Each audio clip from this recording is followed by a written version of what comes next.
Good evening, ladies and gentlemen. I will call this meeting to order. My name is Jeannie Ingram. I'm filling in for Bob Bishop, Recording in progress. who I believe, last I knew, at 4 o'clock, he was stuck in a massive traffic jam on his Mass Pike. Hopefully he's home by now. Anyway, I just want to note that this meeting is going to be recorded by Zoom for the purpose of taking minutes. I'll have the Pledge of Allegiance. Bart, do you want to lead us, please? I pledge allegiance to the flag of the United States of America and to the republic for which it stands, one nation, under God, indivisible, with liberty and justice for all. Thank you. Okay. Roll call vote. Brittany isn't here either. I can do that.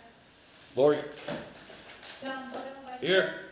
Dan Haskell, Here. Mark Schreiber, Here. Tony Padre-Rula. Here. And interim town manager Terry Lawrence. Here. Thank you, Lori. We want to approval of the select board minutes of May 27th, 2025, June 11th, 2025, and June 16th, 2025, of the meeting of the select board and public safety advisory, April 30th. Okay. We'll take them, let's see, who was present?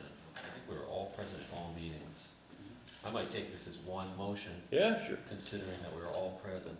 Well, Robert Collins was on the board for the April 30th, so we'll do that separately. Actually, it doesn't matter, because he... No, on May, he was on the board on May 27th. No, it's fine, no, the voting members are here, so, Yeah. okay. Mr. Chairman, I move that we approve the meeting minutes as presented for the following dates: May 27th, 2025, June 11th, 2025, June 16th, 2025, and also the minutes from the joint meeting of the Select Board and Public Safety Advisory Committee from April 30th, 2025. Second. A motion been made and seconded to approve of the above-mentioned motion, minutes. Is there any discussion? All in favor? Aye. Aye. Opposed? The motion is passed. This is the opportunity for the public to address the board. If you have any issues that you would like, anybody would like to speak now, that's perfectly fine. If anybody would like to wait till an item on the agenda comes up, please do so. When that item comes up on the agenda, please raise your hand. Now we will, Henry? Where would you like me to stand so Hey, you can hear me? you're fine there. Okay. I have 4 comments. But first, I'd like to say, when we vote for president, governor, senator, House of Representatives, local offices, it's a secret ballot. And the reason why it's secret is we want people to vote how they feel without intimidation. I just need to say, I was really disappointed in the town meeting where many people, including the select board, voted not to make the vote on the police budget secret. I think it's good government to make such controversial budgets private, and I hope the next time such a vote comes up that we will make the vote private, secret. It's good government, it's a good thing to do, and it served as intimidation, because many of us don't want to be seen as being against our own police, and don't want to come out and say that, but they want to be financially prudent. So the next time that comes around, that comes up, I hope that citizens and the select board will vote to keep the vote private. Before we go ahead, second item, before we go ahead with a new police station, which is certainly desperately needed, are we sure we're not going to make a fire and police station combined? I know that it's a separate government. I know there are issues over there. But when it comes to the taxpayer, it's the same wallet that's paying for these things. If there can be substantial cost savings by combining police and fire, we have to make sure that we don't miss that opportunity, because I think it's only a matter of a few years till the fire department says we really have to have a new firehouse. So I'm not sure that that has been exhausted, and I hope it's been looked into. Third item. Today, a few of us spoke with the director of the senior center, and we were disappointed to hear that she feels that only municipal departments could use this building for events. That she mentioned that Paul Mark, our state senator, and others wanted to meet here, but they were not considered municipal, and so their request was denied. I think this should be a public meeting place that organizations and even private individuals should be allowed to come here for a fee because there's custodial service and utilities and all of that. But it should be open as a community center, and I don't see where it should be restricted to just municipal. And I think the select board has something to say to the director of the senior center about who gets permitted to do that. I don't think it should be her decision by itself. Fourth item, I recently went to a Pittsfield City Council meeting where they are entertaining getting fiber optic cable into their community. Now, I'm not sure they're going to do it. We heard a presentation from this company, and right here, Spectrum has no competition. I'm paying $83 a month, as a lot of you are, just to get basic internet, and we have no competition. This company that did their presentation in Pittsfield says that they will beat Spectrum's rates by about $20 a month. I'm wondering if we should ask this company, would you consider looking at Dalton? Now, I know it would probably tear up some roads, but it could be a substantial savings to people. I already sent Tony Pagliarillo the article by email that mentions the name of the company. I ask you to consider that because we should have competition on cable, on internet. Thank you. Thank you. Please, one second. This one, Henry, in response to point 2 you made, the board is scheduled to meet with the water commissioners in the near future over a meeting regarding possible metering of water in town. That is one of the suggestions by the city of Pittsfield water commissioners and the mayor that we investigate metering water. I think it's a lot overdue, but that's not the point. And we'll have an agenda, of course, I would hope, and the fire department are here, and we will discuss is a combination facility, police, fire, dead in the water, as it seems to be. That's all I gotta say now. Okay, who else wanted to talk? John, Yeah, go ahead. can I respond very briefly to Henry? Henry, I agree with you in terms of the voting, and after our first town meeting, not the second town meeting in June, I was given information, I passed it on to our town clerk, and Lee, among others, and I believe Lanesboro does electronic voting. People come in, they're given a beeper, so to speak. You can rent them at $10 a hit. You can buy them. I think renting them's better because it's on their shoulders in terms of getting it done. So she's very much aware of that. She has that, and hopefully she'll pursue that for our next, not this town meeting, but hopefully the town meeting to come. I know MTA, Mass Teachers Association, has 600 to 800 people. They use it. It's very effective. It's automatic. It's very simple. Second, in terms of the senior center, I know the Dalton Democrats, of which I'm vice chair, wanted to use this, and we too have been denied that. And it is a question, it deserves a conversation. And finally, yes, cable is a question mark that hopefully we'll pursue in terms of savings to our community. Thank you. And just to add to what Tony said, that about use by this facility of others other than department heads and Dalton government officials. Lee Davis, our state rep, wanted to use this facility for a quote-unquote meet the voters town hall, an event.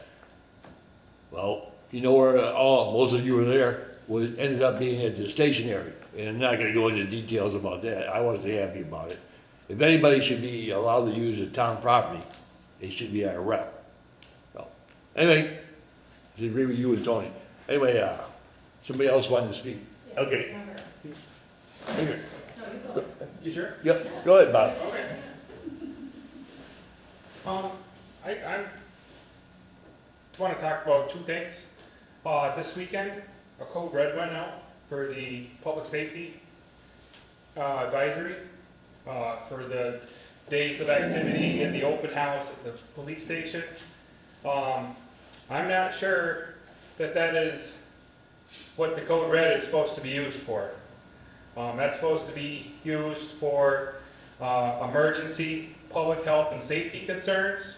Now, if you want to skirt the area and say that the police station is a public health and safety concern and everybody in the town needs to know about it, then I guess I'll have to go by your definition. But I do not believe that the act of using code red to put out information about the upcoming meetings and advisory board for the new police station is a proper use of that system.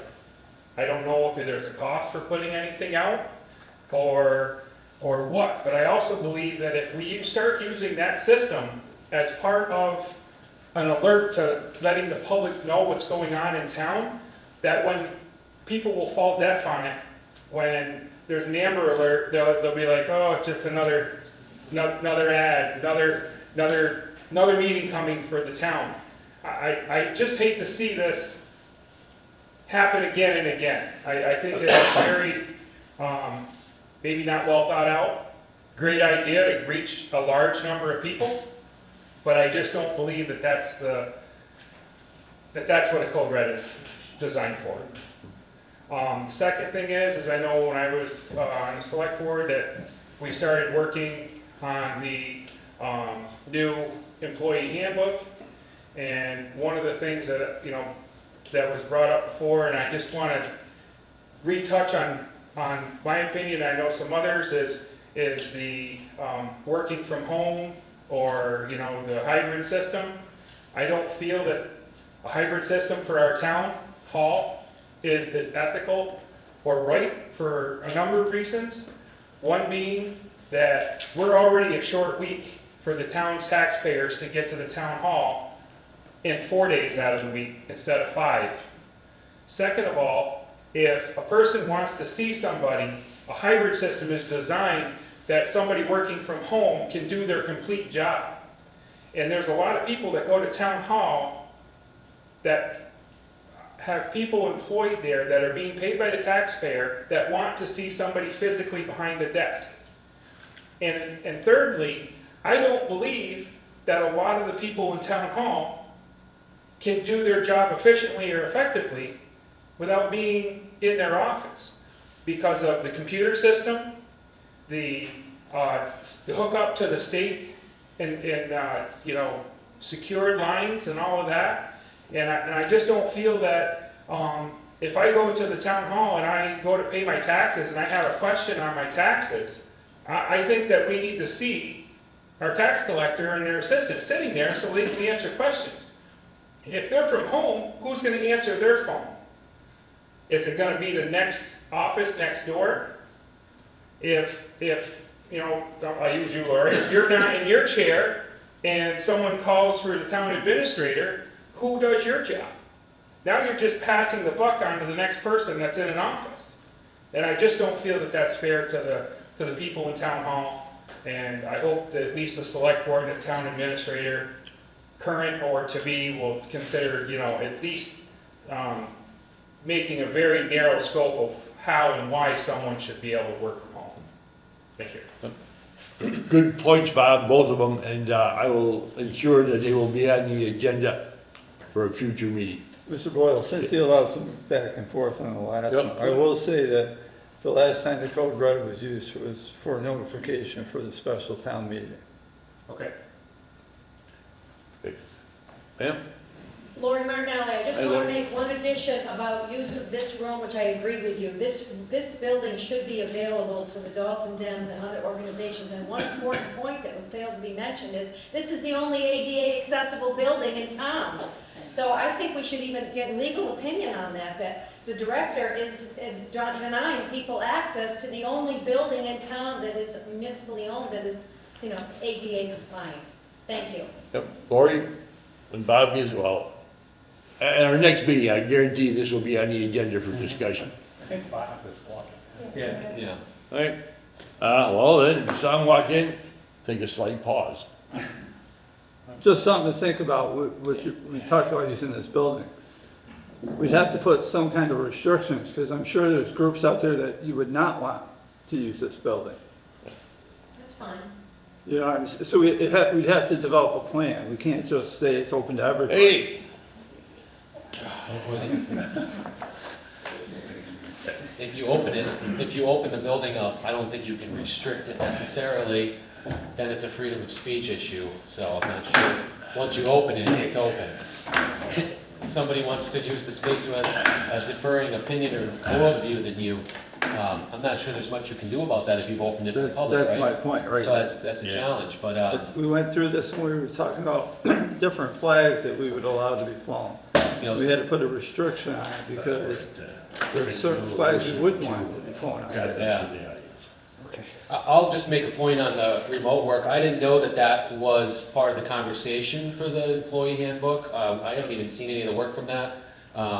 So that's news to me, Robert. It was back when I was on the board. I hadn't heard anything about that, and I agree. I don't see that as an appropriate approach personally for municipal employees, for the reasons you mentioned, as well as I just think overall, just accountability and productivity and efficiency, I don't think would be well met at home, in my opinion. Is now proper, this was part of my update. Oh, it's part of your I update? discuss this particular issue. Understood. So we can hold off if you want, or what? Yeah, we can come back to it. Okay. Yeah, we'll finish the public Yeah, time. yeah. Do you want to call on no, anyone else? One second, guys. You want to go ahead and call would it, Bob? I just have a quick question. So, I wasn't here when the senior center was done. Mark, was the select board part of the rules and regs for who, what, why, and when, where can use the senior center? Or was that strictly a senior center group thing? I don't know. But I was here, Okay, and there was no specific inclusion. It was just a matter of, I think, courtesy at the time. For instance, there's groups that meet here right. that are friends of the Council on Aging. But anyway, there were specific exclusions in terms of, one, alcohol, and two, festive events such as weddings, after funeral parties, that type of thing was excluded. All right. But as far as what was allowed, there was never any really policy established at the time. It was 25 years ago, 20 years ago. Go ahead, Jen, we'll finish this. You want to finish this? No, you go ahead. Lynn Clun. Lynn? Lynn Clements, I'm on the ADA committee, and I just want to sincerely thank you for moving back to this building. It was a major fumble on your part to have moved to the town hall, and I'm really thankful that you're back. Because the crowds are getting bigger with every meeting, the dust problem, and this is, as Roy pointed out, the only ADA compliant building we have. The high school isn't even ADA compliant because the push button never works. So the fact that we're back here makes me very happy, and I sincerely thank you all. Well, just one comment on that, Lynn. When after you called me, I looked at what you said, and it makes sense to come back. So it's on here to revote it, so thank you. Henry? If I might, one more time. According to the executive director of this building, she believes that when this building was built, the select board gave her authority to decide who uses the building. That's what she told a group of us today. So I think if that's the case, you have the authority to modify that. The other thing is, why shouldn't we, if we can make money on this for the town, rent it out for celebrations like weddings? I mean, if we charge them enough for the custodial care, make sure we have somebody with the key and that it's secure and all of that, why shouldn't we make some money? Why should you? Because you can run into major league liability issues with that kind of an approach. That was the basis for doing it down in the first place, having weddings and such here. Maybe we could make some money out of it. We're not in the money-making business. Well, We're here to losing serve the business people right now. involved and the public. We're not in the... Well, anyway, my thoughts, why shouldn't we make some money out of this building because it's costing us? Okay. Anyone else? Richard? Hi, Richard Hawke, 164 Greenridge Drive. First of all, thank you for letting us move to be recognised when an item comes up, because for some time that wasn't allowed, so Yeah. that's good to hear that that's come up. A little concerned that there's been backwards and forwards discussion in the public hearing point, because I gather that wasn't then happened. And then the last thing was, on the cable side of things, I don't believe we've had a contract with Spectrum for 10 years. I can speak to that. Yeah, and my concern would be, if we do get a contract, that we make sure that they don't have a single user, well, single provider clause in it. Yeah, Because we need to be able to explore. Attorney William Solomon is working on it for us. Okay, Okay? cool, thank you. Anyone else? Yes. Jim Bocuset, 10 Renee Drive. Thank you, Mr. Chairman. I was concerned because I didn't see anything on the agenda about the Clean Air Committee. I was hoping to hear an update. Maybe Tony can give us an update later. But what I was hearing from the meeting they last had was that the inspector is not going to follow through with the requests from the select board to ask the Berkshire Concrete to continue mitigating the rest of the site. And he's basically saying, I don't take orders from the select board, he works for the planning board. But if the planning board tells him to do that, he'll do it. But then I also heard that, well, they don't have a permit, so there's nothing to enforce. Well, that just seems like bullshit to me.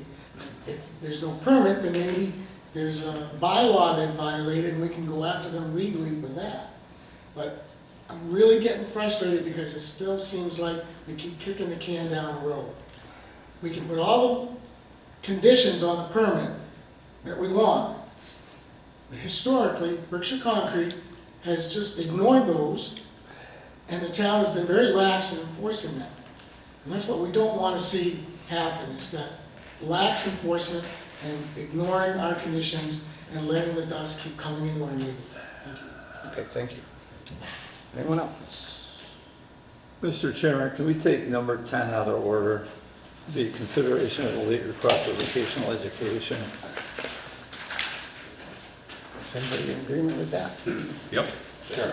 To move it up? Yeah. Oh, okay, yeah, sure. Okay, go ahead. Let's see. Okay. Number 10.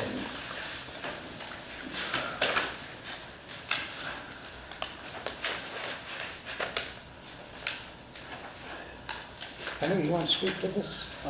Yeah, I kind of would like to have my opinion made known. This was always kind of a tough situation.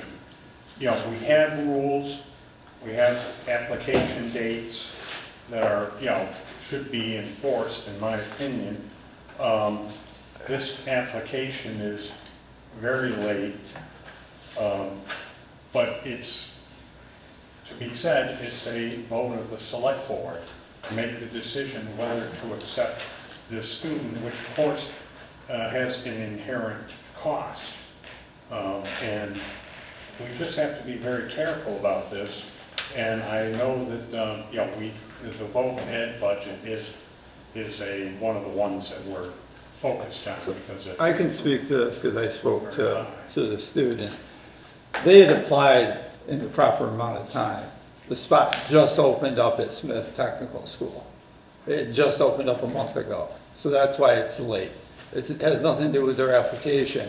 It has to do with the school opening up, having an extra spot open up. if that's the case, I mean, again, it's up to the vote of the select board. But, you know, the dates here are August. I don't see anything that suggests that they were going to vote school prior. And as you mentioned, maybe it just opened up. But again, Right. you know, I guess rules are rules, but again, it's a select board vote, not mine. I'll make a motion to approve it. I'll second. Okay. And I'll make a comment. If it's any consolation in terms of being aware of the cost, the added cost, and this is personal, I suppose. My son was going to Taconic Vocational, and he's returned to Wacona. So he's no longer, a cost to the town, his tuition, if you will. So it could potentially, I don't know if it washes out exactly, but I just wanted to comment that there are people who also decide not to continue.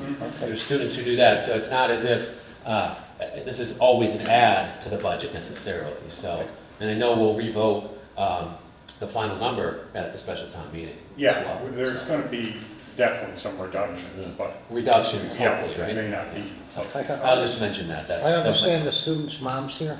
Yes. I'm never scared, but my name is Angela Katie. I'm here with my daughter, Leanne. She's currently a... Can you come down front, please? So we can hear I've never done this before. We did put an application in back in February. We went through a tour, we did the whole process. And then toward the end of the school year, they told us that they didn't have a spot open. So we kind of gave up. And then the beginning of August, I got an email from, I think her name was Lauren Devine, that they had an opening for her and wanted to know if we were still available. This is a really good opportunity for her. She's going to be going into cosmetology, which is what she wants to do for her career. You know, I think Wacona is a great school. My oldest daughter just graduated. I was a class of 05. Mr. Peggy Rulo was my teacher, and he said correct Nuda, which was the best thing ever. You know, so it's a really good school. It's just not the best fit for my daughter. You know, she's struggled a lot, and I just think this would be an amazing opportunity for her. And like I said, it was by God or whoever that you know, a spot opened up, and then we kind of got the ball rolling and everything was supposed to, and now I'm just hoping that her approval. I know that, you know, it is past the deadline. Like I said, we did try to do it way before. Yeah. You know, we just kind of got... I'd say it's a very compelling story that you have here, and I guess I'm sorry that the application form does not reflect that. And I mean, certainly, when you listen to, you know, the evidence that you presented, it certainly sounds like this would be an occasion where I think it would probably be appropriate to, you know, accept the application and move forward. But I'm just trying to say that, you know, there are windows, and they're made quite clear, I believe, up front, and so it's important. Say something, Mr. Chair? Yeah, go ahead. Thanks for coming tonight. This was the one item that I was concerned about coming here tonight, and I was adverse to going ahead, only because we do have rules, but hearing that application was made earlier, I certainly was supportive of this. If indeed the opening has occurred, you did what you had to do, you heard at a later date, we'll deal with it at this juncture accordingly. So I think it's fine. But I certainly want to set a precedent in the future if an application hadn't been made, that at this late time, someone was coming in. I think the school does a good job at restricting that and putting a kibosh to that. Good. So I think the ones that make it to us are ones that dot and all their I's, cross their T's, and it's appropriate for us to approve them. Agreed. Yeah. I fully support my colleagues on the board, and I would remind the board that we have made exceptions in the past because of... Every year. Yeah. Every year we've made exceptions, so it's not a big deal. No. There are expedient circumstances. Okay. Thank you. Any other further comments? Okay, a motion's been made and seconded. Is there any further comments? All those in favor? Aye. Opposed? All set. Thank you. Okay. And you don't have to stay for the rest of the meeting.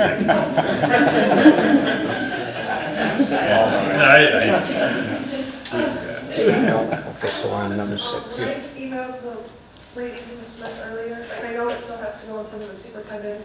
But she had asked if there was anything that I could take a picture of to show. How about in the morning you can reach out to the town manager's office? Yeah, Yeah. Terry and Lori can assist. Yeah. Get you a letter. Okay, Yeah. bye-bye. Come on by. Great. Just come to the town hall. Come up to town hall. Okay, perfect. Yep. All right, thank you guys. so Thank much. you. I appreciate it. Thank you too. She doesn't get shy. Thank you. Okay. Now, number 6, appointments. Berkshire Public Health Alliance as health agent for the Board of Health effective August 1st, 2025 to June 30th, 2026. Terry? Well, as you know, they actually have already been working since the 18th. And I spoke briefly with Ed last week, and he said so far things are going great. He wants to sit down this week, one more week, but he says so far things are going pretty much as he had planned. He says it's busy, and I've heard nothing, no problems at all. I've heard nothing. Good. And Victoria seems happy. I've not heard from her. So I'll be able to give you a better update when I actually sit down with Ed. But as far as I know, it's going great. Hey, Jerry, on behalf of the board, good work in that situation. It was kind of Yeah. came out of the blue. I'm just so happy. We Yep. kind of moved on without losing the staff. Yep. Mr. Chairman, I move that the Berkshire Public Health Alliance be named as health agent for the Board of Health of Dalton effective August 1st, 2025, and run through August 30th, 2020. June 30th. June 30th. Yeah, June 30th. Now, do we have a one-year contract with them? Essentially 11 months, because July was gone. And then starting next year, assuming we Yeah. want to renew, it'll be 12 months. But it's 61,000 for the 11 months and change. Okay. And we're gonna, in the special town meeting, we're gonna do a transfer that'll just move from salary to expense. If this, Virtually no change in the overall. if this works out health agent budget. the way we all think it will, which is good, is it possible to get a longer contract in the future? I don't know to say. Well, ask the next town I manager. think they're typically 1-year fiscal year contracts. Okay? Yeah. Let's cross that bridge when we get to it. Yeah. We're good till June 3rd next year. Anyone second? I'll second. Okay. Motion's been made and seconded. Is there any further comments? All those in favor? Aye. Opposed? Mr. Chairman, I nominate Lisa Pugh as an alternate citizen representative to the Clean Air Committee, effective immediately through June 30th, 2026, and extend to her all voting rights. There's a second. Second. Okay, is Lisa here? Okay. Motion's been made and seconded. Is there any further comments? All those in favor? Aye. Opposed? Okay. Mr. Chairman, I move that Jeannie, Jeannie, yeah. yeah, Jeannie Ingram to the Dalton Cultural Council, effective immediately through June 30th, 2026. Second. Okay. Motion's been made and seconded. Is there any further comments? Jeannie, are you Yeah. here? I'd like to thank you for stepping up and appreciate that. If you want to say anything, you're more than welcome.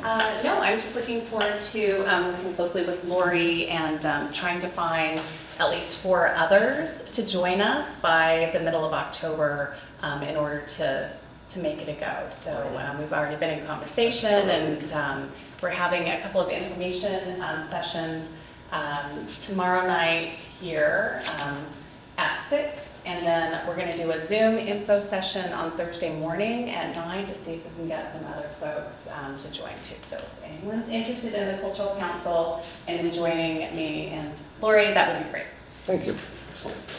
Thank you. Did we vote yet? No. No, all those in favor? Aye. Opposed? Thank you again.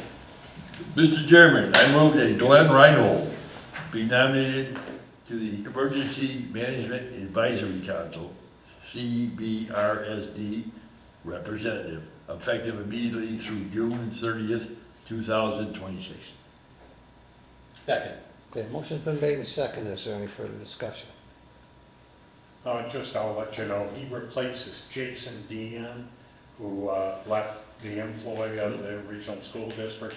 And Glenn I've met him twice. He's been up with JD and discussing, you know, what happens in this role. And he has a great background. He worked at Cranes many years, and he's essentially the building czar for the whole RSC. And so I think we're very lucky to have him step in and take Jason Dean's spot. Excellent. I'll agree. Thank you. Okay, any further comments? All those in favor? Aye. Opposed? Okay. Mr. Chairman, I move that Tammy Dagnall be appointed as assessor for 4 hours per week in addition to her current position as assessor clerk for 16 hours per week. Second. I have one question, Mr. Town Manager. Yeah. You are aware that this makes Ms. Dagnall a benefit eligible employee?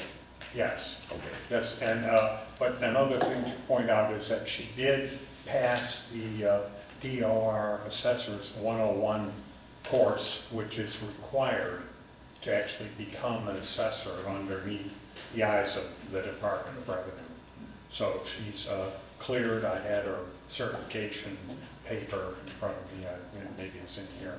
But, you know, yes, but it's somebody we need because, of course, we lost an employee over there who resigned. Reason? Yeah, Who was that? last month. Kristen was? Kristen. So then, who's gonna be over there now? Lee? Well, you got Lee and Sue comes in, you know, part-time. Okay. And You'll have Tammy? and now Tammy. So you got 3 assessors. You need And- 3 assessors. Lee Nunez is now the chief of staff? He's currently in, by the way, at school Yeah. in Southwick, or one of those souths. Sounds good to me. Southbridge, that's it. But yeah, we need a 3rd assessor. Is Tammy here by any chance? Okay. Motion's been made and seconded. Is there any further discussion? All those in favor? Aye. Opposed? Mr. Chairman, I move that we appoint Taylor Foley as a library page. Second. Okay. Is Taylor here by any chance? Taylor here, I'm Janet Forrest, the library director. Lily Somerville stepped down, she got a job up in North Adams at the school library, so we're hiring Taylor to replace her. Okay, perfect, thank you. Okay, is there any further discussion? Any questions? All those in favor? Aye. Opposed? Funny thing is, back. Okay. Number 7, discussion regarding Select Board representative on Berkshire Metropolitan Planning Organization.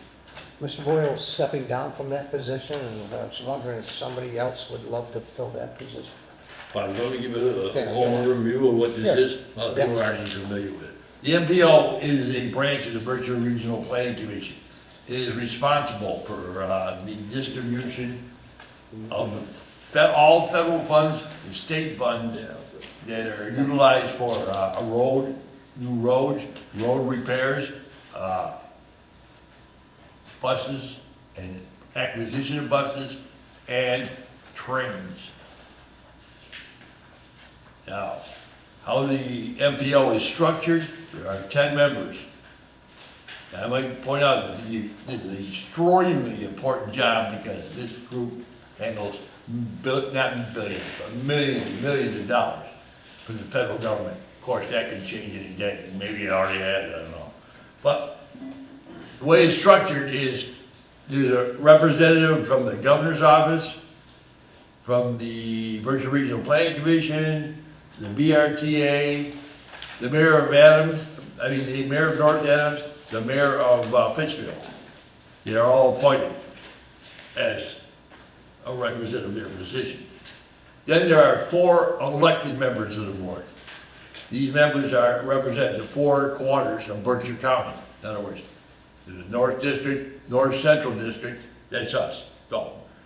There's a South District and a Southeastern District. There were 4 districts. And every 2 years, they have an election, a caucus.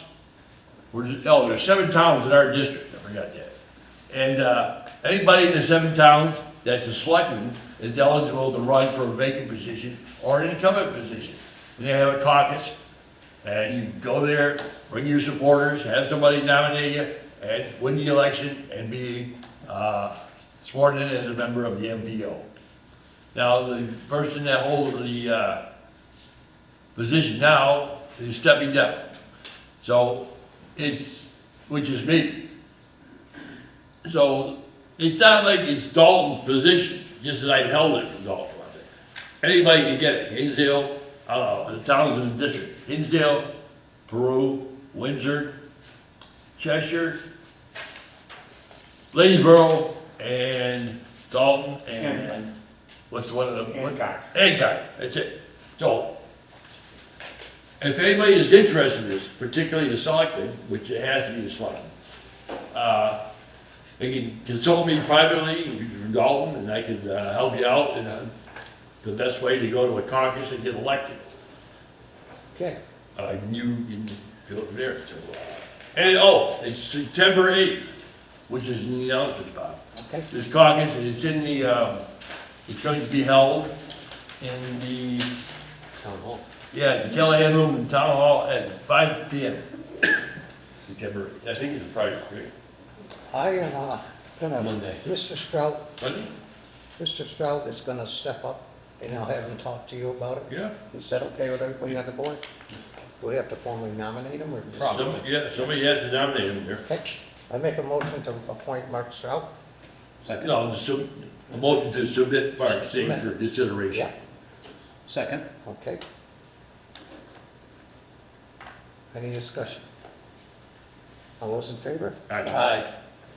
Thank you.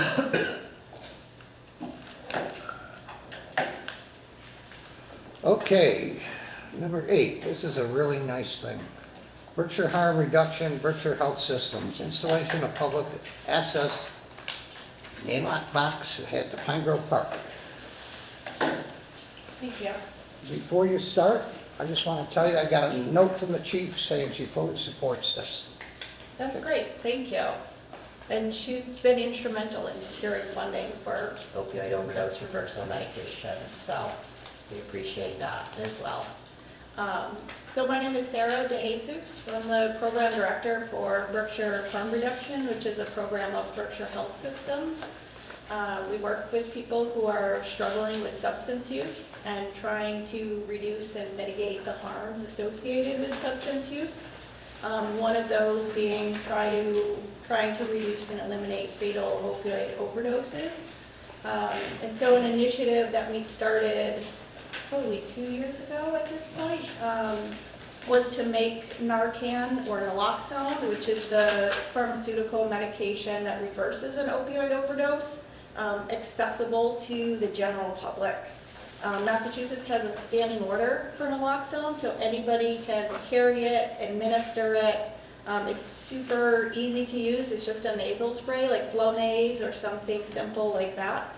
And the town of Dalton, actually this property was the very first nalox box that was placed in Berkshire County, so we're thankful again for Dalton really spearheading that initiative and stepping up and being the first box in the county.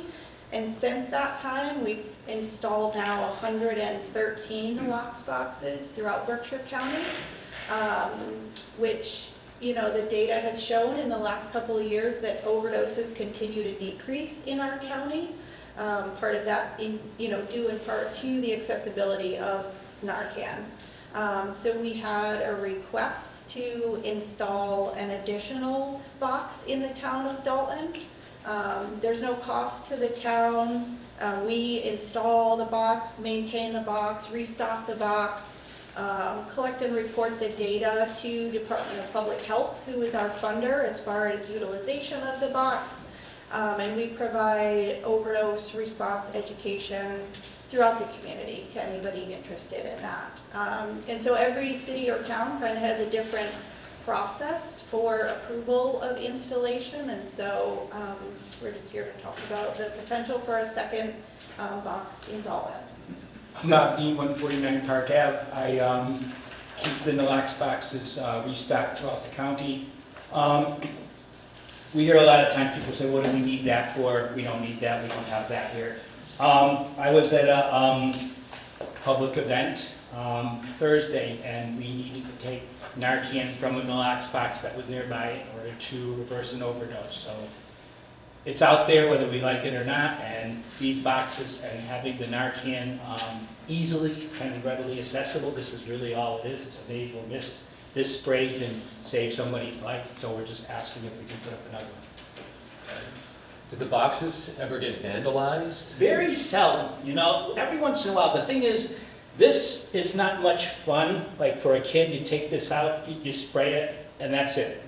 So there's not really a lot of like reinforcement. So we've had of the 113, and since March 2023, we've had 2 that have been vandalized.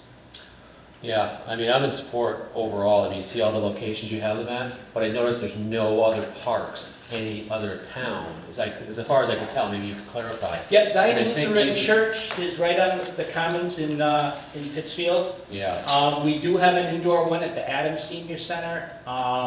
We have one at the Guidos in Great Barrington, between the Big Y and Walker the Guidos, which is great utilization. The one down in the Great Barrington Library gets good utilization. So this would be among the first to be in a park. Yeah, I mean, I think where there's site control by a manager or a responsible adult, it makes complete sense, but at the park, there's no supervision generally. A lot of the children are there unsupervised, and who knows what they'll get into. So I'm just curious if you've had experience with putting them in parks, that's all. Just the one at the Pittsfield Commons, and we have not had any vandalism there. Okay. And one of the good things, just as a side note related to that, about Narcan or naloxone, it doesn't do any harm to anyone who doesn't have opioids in their system. It doesn't get people high, it doesn't do anything. It just reverses an overdose. Yeah, no, I understand that. Thank you. So you're saying that this box is going to be accessible to the public? Correct. Public, follow up with Dan say, is, in this case, children. But it's good to hear if one child takes it out and sprays the other one in the face, no harm done. Right. Okay. And we Thank you. have heard recently that an elementary school child had the Narcan apparent. So again, as unpleasant as all of this is to talk about, it's out there, it's happened. So we just want to provide people with the opportunity to reverse the overdose and save the life. Perfect. Any other comments from the board? Motion, please. Mr. Chairman, I move that we support the request by the straight Berkshire harm reduction in Berkshire Health System to install a public access nasal box at Pineville Park. Second. Second. Okay, a motion's been made and seconded. Is there any further discussion? All those in favor? Aye. Opposed? Thank you. Thank you so much, we appreciate it. Thank you all. Thank you. Thank you for thinking of us. When will this be in effect? Who should we, I mean, I can go and put it up myself, but I prefer to connect with somebody, Dalton Building and Grounds, in terms of just like agreeing on the place. Right there, Mr. Okay. Sure, Highway Check with Department. Bob. Okay, great. Excellent. All right, thank you so much. Thank you.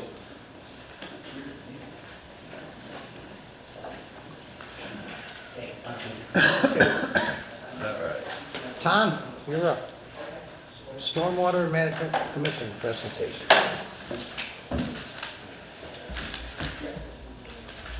Yes.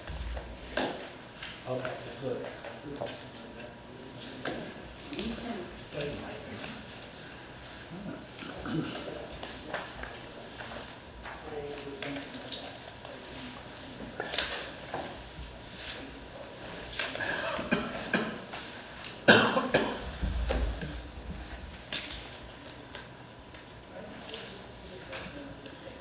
Good evening, Mr. Chair and members of the Select Board, and thank you for this opportunity to speak.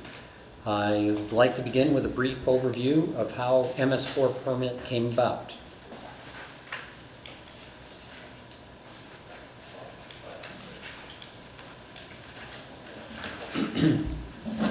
The Clean Water Act of 1988 laid the groundwork for protecting the nation's water bodies from pollution. Under its authority, the federal EPA established the National Pollutant Discharge Elimination System, or NPDS, pronounced NPDES, which created permitting programs for sources that discharge pollutants into U.S. waters. The specific goals of this program are to decrease sediments, toxic organics, phosphorus, nitrates, chloride, and chloroform bacteria, and in so doing, improve the quality of our drinking water, improvements we have seen in water quality over the past few decades. Under the Clean Water Act's NPDES mandate, the town of Dalton established a Stormwater Management Commission in October 2006 and received our first MS4 permit in 2007. The permit outlines 6 required action items that are in Dalton's Stormwater Management Plan, or SWMP. This is a summary of the 6 action items that you received in your meeting packets. The bullet items provide a little closer look at what is actually contained within each one of these control measures. The 6 measures are your very last page in your handouts. The RPC has been helping us with compliance since 2007 by submitting annual reports to the Mass DEP, providing the MS4 required annual pollution education to town residents, doing outfall testing in 2018, and updating our documentation. Our DPW has provided the MS4 required annual street sweeping, and with our annual vac truck rental, the catch basin cleanings. The bold items in this list are areas an internal review, including input from Belchertown, a town recognized for its exemplary MS4 program, highlighted as needing improvement. Although BRPC efforts have been invaluable to address the highlighted items that assure Dalton is fully MS4 compliant, will require an investment well beyond the BRPC $2,000 per year annual budget. This list provides an overview of tasks we need to accomplish to resolve our compliance needs. First, updating 4 MS4 documents. The Stormwater Prevention Plan, which is being developed by BRPC. We propose to bid items A, B, and C, and having BRPC complete item D. Of note, BRPC was also invited to place a bid on the current request for proposals. Second, completing the piping interconnection details on our stormwater sewer map, and once connections are known, determine a required system vulnerability factor for each outfall. Third, wet weather outfall testing, and note that outfall testing occurs every 5 years, alternating between dry and wet. Outfall SVFs will determine which outfalls need to be tested. Note that there are an estimated 101 outfall points that need testing, primarily along the Housatonic, but also a couple on the Wacona Brook. Developing a detailed map, number 4 is develop a detailed map of our stormwater sewer system and determine key junction manholes, a critical roadmap when trying to determine source of any illicit discharge. And 5th, implementing a system to easily capture the amount and depth of material cleaned from each catch basin annually, also a state requirement. Presently, 510 catch basins are cleaned annually in 1 month's time by our DPW department and are included in our annual report. Developing a more detailed map of Dalton's stormwater drainage system will provide pipe diameter, pipe material, and some pipe defect location information. It should also provide some information needed to better understand any interconnection between our sanitary sewer and storm sewer systems. And finally, the study will report the condition of each catch basin, storm drain, manhole, and the dimensions and depth that we need from each catch basin sump. Having this information is recommended by the 2024 MS4, which we released in 2026. It will also provide invaluable information to our capital planning committee and our town master plan to better address any concerning infrastructure issues. Having this information will also facilitate engineering design and thereby costs of any future projects. By resolving the items on this list, We help avoid the small but still very real possibility of significant state penalties that range from a low of $10,000 to a high of $100,000 per week. Before getting into the details of this slide, I believe you will be pleased to know that a new 310-foot storm sewer section will be constructed at the DPW garage in the next 3 months using in-house DPW labor. The savings by using DPW labor will be over $120,000 as compared to contractor bids. Materials will cost $26,000 and the work will provide the DPW with valuable experience that holds the potential of reducing some future project costs significantly. Now, regarding this slide, to move forward strategically, we are proposing a multi-step approach over 2 budget seasons that has clear goals, a path that achieves compliance, and leverages local BRPC capabilities. For step 1, to provide insight into the budget needed for long-term compliance, BRPC was asked in mid-July to bid a set of tasks that more completely addresses annual needs and aligns with their strengths. BRC's response supports the $20,000 annually as being adequate, at least for the next 2 to 3 years. Special projects of note will cost more. Step 2, an RFP for the MS4 consulting services was issued on July 31st. The scope for which actually the entire RFP is a part of your packet, but I draw your attention in particular to the scope. And you'll see it addresses the following needs: wet weather outfall testing, SVF assessments, updating mapping, preparing an IDE plan, and system-wide review. The approximate cost is going to be $70,000.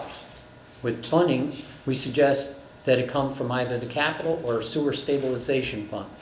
We hope that this might be brought forward as a warrant article for the September special town meeting, and I believe it is item 3 on tonight's warrant to be considered. Step 3. We wish to issue a follow-up RFP in February 2026 to complete our known compliance needs. Preparing operational and maintenance plans, inspecting stormwater system, for mentioned detailed piping information, determining key junction manholes, and upgrading our ArcGIS storm sewer map. These proposals will arrive in late March, well in time for inclusion on the May 2026 town meeting warrant. The estimated cost is $45,000, but please note that scoping will be an additional cost and approximately $15,000 per mile. Again, proposed funding will come from capital or sewer stabilization funds. This evening, we respectfully request the Select Board approve this plan, the needed funding, and include the funding requests on the September warrant and the warrant in May 2026. Thank you for your attention and consideration. Tom, so the request for this September 17th? Yep. Special town meeting will be in combination with the top 2? Nope, it'll be at number 2 only. 2 only, okay. 1 is already contained in the 2026 budget. Okay. Thank you. I just have a couple of questions. MS4, what does that stand for? Municipal Small Storm Sewer System. So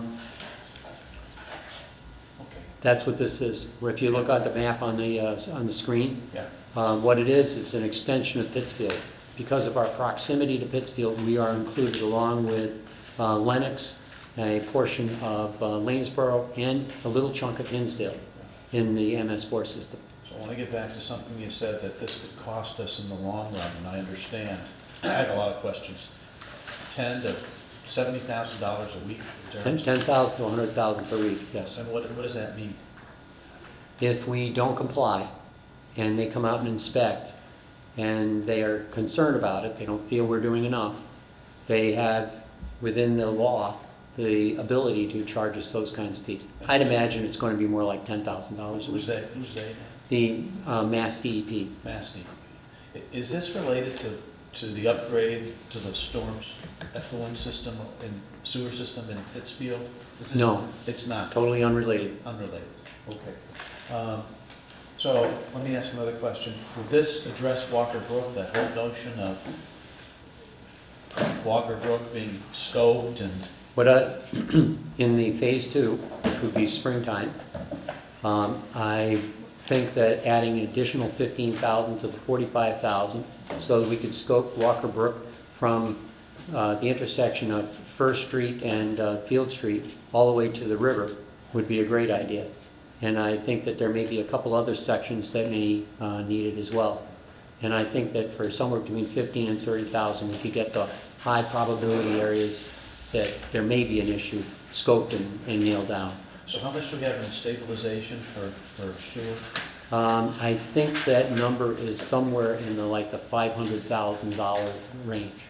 Have grants or funding of any kind been looked into I in terms of? did it exhaustively, and I bugged the Mass DEP and many other organizations, PVPC and so forth, to try to turn over as many rocks as I could, and there's nothing but worms underneath.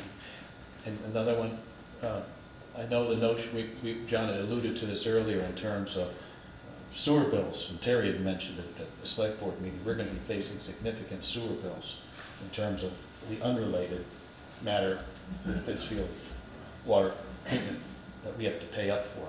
So are we looking to identify where stormwater is going into the sewer system that's going to Pittsfield for effluent? Well,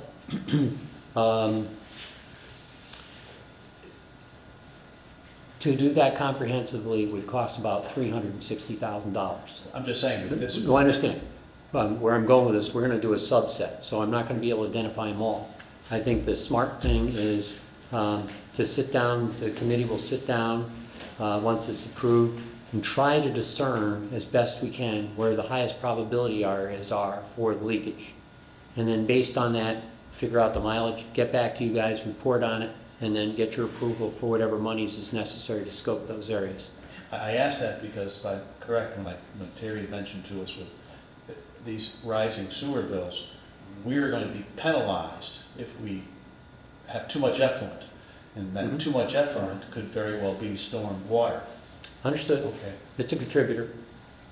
I mean, we'll do as much as we can, but I don't want to promise too much. No. That's pretty good. Got a couple comments, Tom.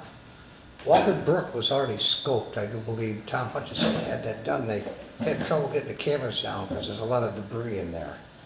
The issue was they were using a robot, and cobbles fell from the piping underneath the Main Street. So they really didn't get much past Main Street. So how far can we go? I don't know. I haven't spoken directly with the people that know how to do it. But I will, I brought that to their initial attention, and they didn't quibble about it, so I think that they maybe have some way around it. But I'm anticipating that there's a cistern on the corner of First Street and Field Street in somebody's yard, buried. And Bud's gone down, opened it up and took a peek, dug it out and everything, and went down, took a peek and saw that I'm proposing to stick a camera going in that way and try to get all the way past the post office over to that, to North It'd Street. be good if you could. Right, but I mean, that's the working plan, to be worked through to see that we can do it. Okay, and also, didn't we already do a stormwater study into the sewer system? I think we already paid for that because they did a smoke test. They were doing smoke tests all over the town. Because we kept getting complaints, people were wondering what the smoke was coming out of this. There's storm drains. I think Bud was We did a gonna. lot of that a few years ago. In 2019 on, they did most of the work to repair a lot of that, was this So past. a lot of that's done, right? No, most of it's done. They did all the smoke testing was done. They sealed up most of the issues. I think, Okay. there's still a couple outliers to look at, but all that work was done. It was like $750,000 worth of sewer work. Yeah, it was Last summer. authorized at town meeting. Yeah, it was all last summer. That was in the sanitary sewer, right? Sanitary sewer. Right. Well, we were just talking about that, stormwater leaking into the sanitary sewer to pay. Yeah. They don't pay for the stormwater. We have less to worry about there because we did that work. Right. So, in which the Greenridge areas was the worst. Yeah. So a lot of the work was taken care of. Okay. So- That only addresses groundwater infiltration. And the study we did, way back to the 90s, possibly 80s, is called the I&I study, inflow and infiltration. And they did a thorough, it cost $55,000, that was a lot of money then. And they did a really thorough job, and we basically, the town did, not the board, put it on the shelf until just recently became a real issue. And when Bud and his group addressed what they could of it. And evidently they've gotten a lot of it, Bud? Yeah. The inflow from groundwater? Yep. But they pointed out there's also sump pumps and roof drains, a big part. Big part. The other piece that we're hoping in phase 2 is to take the sanitary sewer map and put it as a layer on the storm sewer system, so we can do an overlay and look at the whole thing, see where intersections are, and start getting a little deeper understanding where trouble points might be. Yeah, you gonna test the water, Tom, for E. coli bacteria or anything like that? That's part of the wet weather testing, so absolutely yes. Okay, cool. And the current RFP is requesting that. Your experience with other communities, any insight how this process has played out? I know every community is different, but. Elaborate just a little bit more. What process, please? Well, in terms of we're facing this, are there other communities that have faced this, and what's their experience been? Well, most communities are, so when I got deeply involved with this, I sat down with the MS4 permit, which is approximately a 140-page document, and started digesting it. And it took a long time, and it was daunting. So I easily understand why many communities defer to BRPC. And what happens, as it did here, is we give them kind of a restricted budget, so they work within that budget, but a lot of things kind of slip by. So I've talked to Belchertown at length, because they're a model community, they're up to speed, they've got all the documentation, they are where we want to be and will be if we do all this work. And it works wonderfully for them. I just feel that as part of our responsibility of the commission is to inform you folks of the potential issues and to avert them if we can. And so that's why we undertook this work, to give you decent numbers and a plan and approach to resolve all this. And in the scope of things, I think that the numbers are really relatively modest. Bob, I think just a member of the audience. Bob? As most of you know, I do this is what I do for a living, stormwater management. I think, to Tony's question, there's a lot of times when we do a lot of jetting in a town, and we'll be doing a storm drain, and when we pull our jetter back, we get a very strong odor, or we have paper towels or diapers on the ends of our jetter. To answer your question, I could see that by the time our end of our process of getting all this done, that you may find that the effluent, the infiltration from stormwater into our sewer system could be cut. You know, not to try to shoot the moon, but you know, like anywhere from 2 to 5%. I did a community 2 years ago where we cut almost 20% out of their community of excess water going to the treatment plant. And it was basically one trunk line that took 2 miles of a street and dumped it directly into a 24-inch sewer main. And we found that because of the studies we did and the scoping. So there could be a positive side that at the end of these studies, we just saved the town thousands, right. You know, so I hope that, you know, helps wrap your head around what could happen. And building on that, the fact that we can get this kind of information in front of the capital planning committee instead of getting whacked at one time but distributed over multiple years could kind of ease the burden for the entire town. That's the other hope. Any other comments or questions? So our main action item is to approve the warrant, which would include the funding request to town meeting, the special town. Please. Thank you. My pleasure. Thank you. Okay, number 11. Request from AD, I'm gonna move, vote on that, Mark? We don't vote. it's got a warrant. It's coming up on the warrant. If you guys, Yeah. if you gentlemen would approve my plan, or our Hey, plan, wait, Yeah, we could do that. that would be wonderful. Maybe someone motion for that. Thank you. yeah, I'll take a vote on the plan. Approve the plan? Yeah. Yes, everyone approve stormwater. Mr. Chairman, I move that we approve the executive secretary of the MS4 stormwater compliance plan.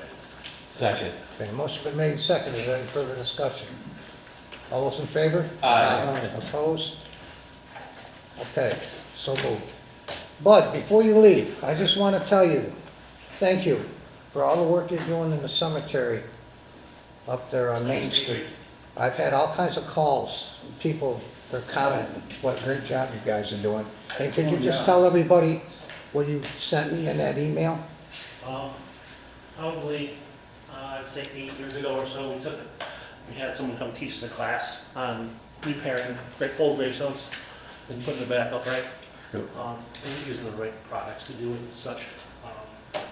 So we did chip away at it for a few years over there, but sometimes other things take, precedence. But this year we've had the luck of having a couple guys up there for about a month now at this point. Wow. And throwing an extra guy here or there, but we've made a lot of headway. And fixed a lot of big stones that were, hazardous, gonna fall or have fallen and been waiting for years. We've gotten it back together, epoxy them back together, or whatever. It's amazing. Good work. Yeah. You're talking about East Main Street? Yeah. Yeah. East Main Street. So go check that out. And then hopefully, once we get done there, we can get over to Main Street Cemetery and continue Yeah. on. Thank you very much. It's really, great job. John, did you have a question of Bob relative to the division road sewer? Oh, Bud, while you're here, Terry and I are meeting with the engineers for the Dalton Vision Road project. Yeah. And we're going to be talking about the prospective addition of a sewer, as you know, well know. And I guess as far as it got with Mr. The former town manager, a prospectus. And one of the questions in the prospectus is, what type of sewer do we approve of? Three choices. Desire.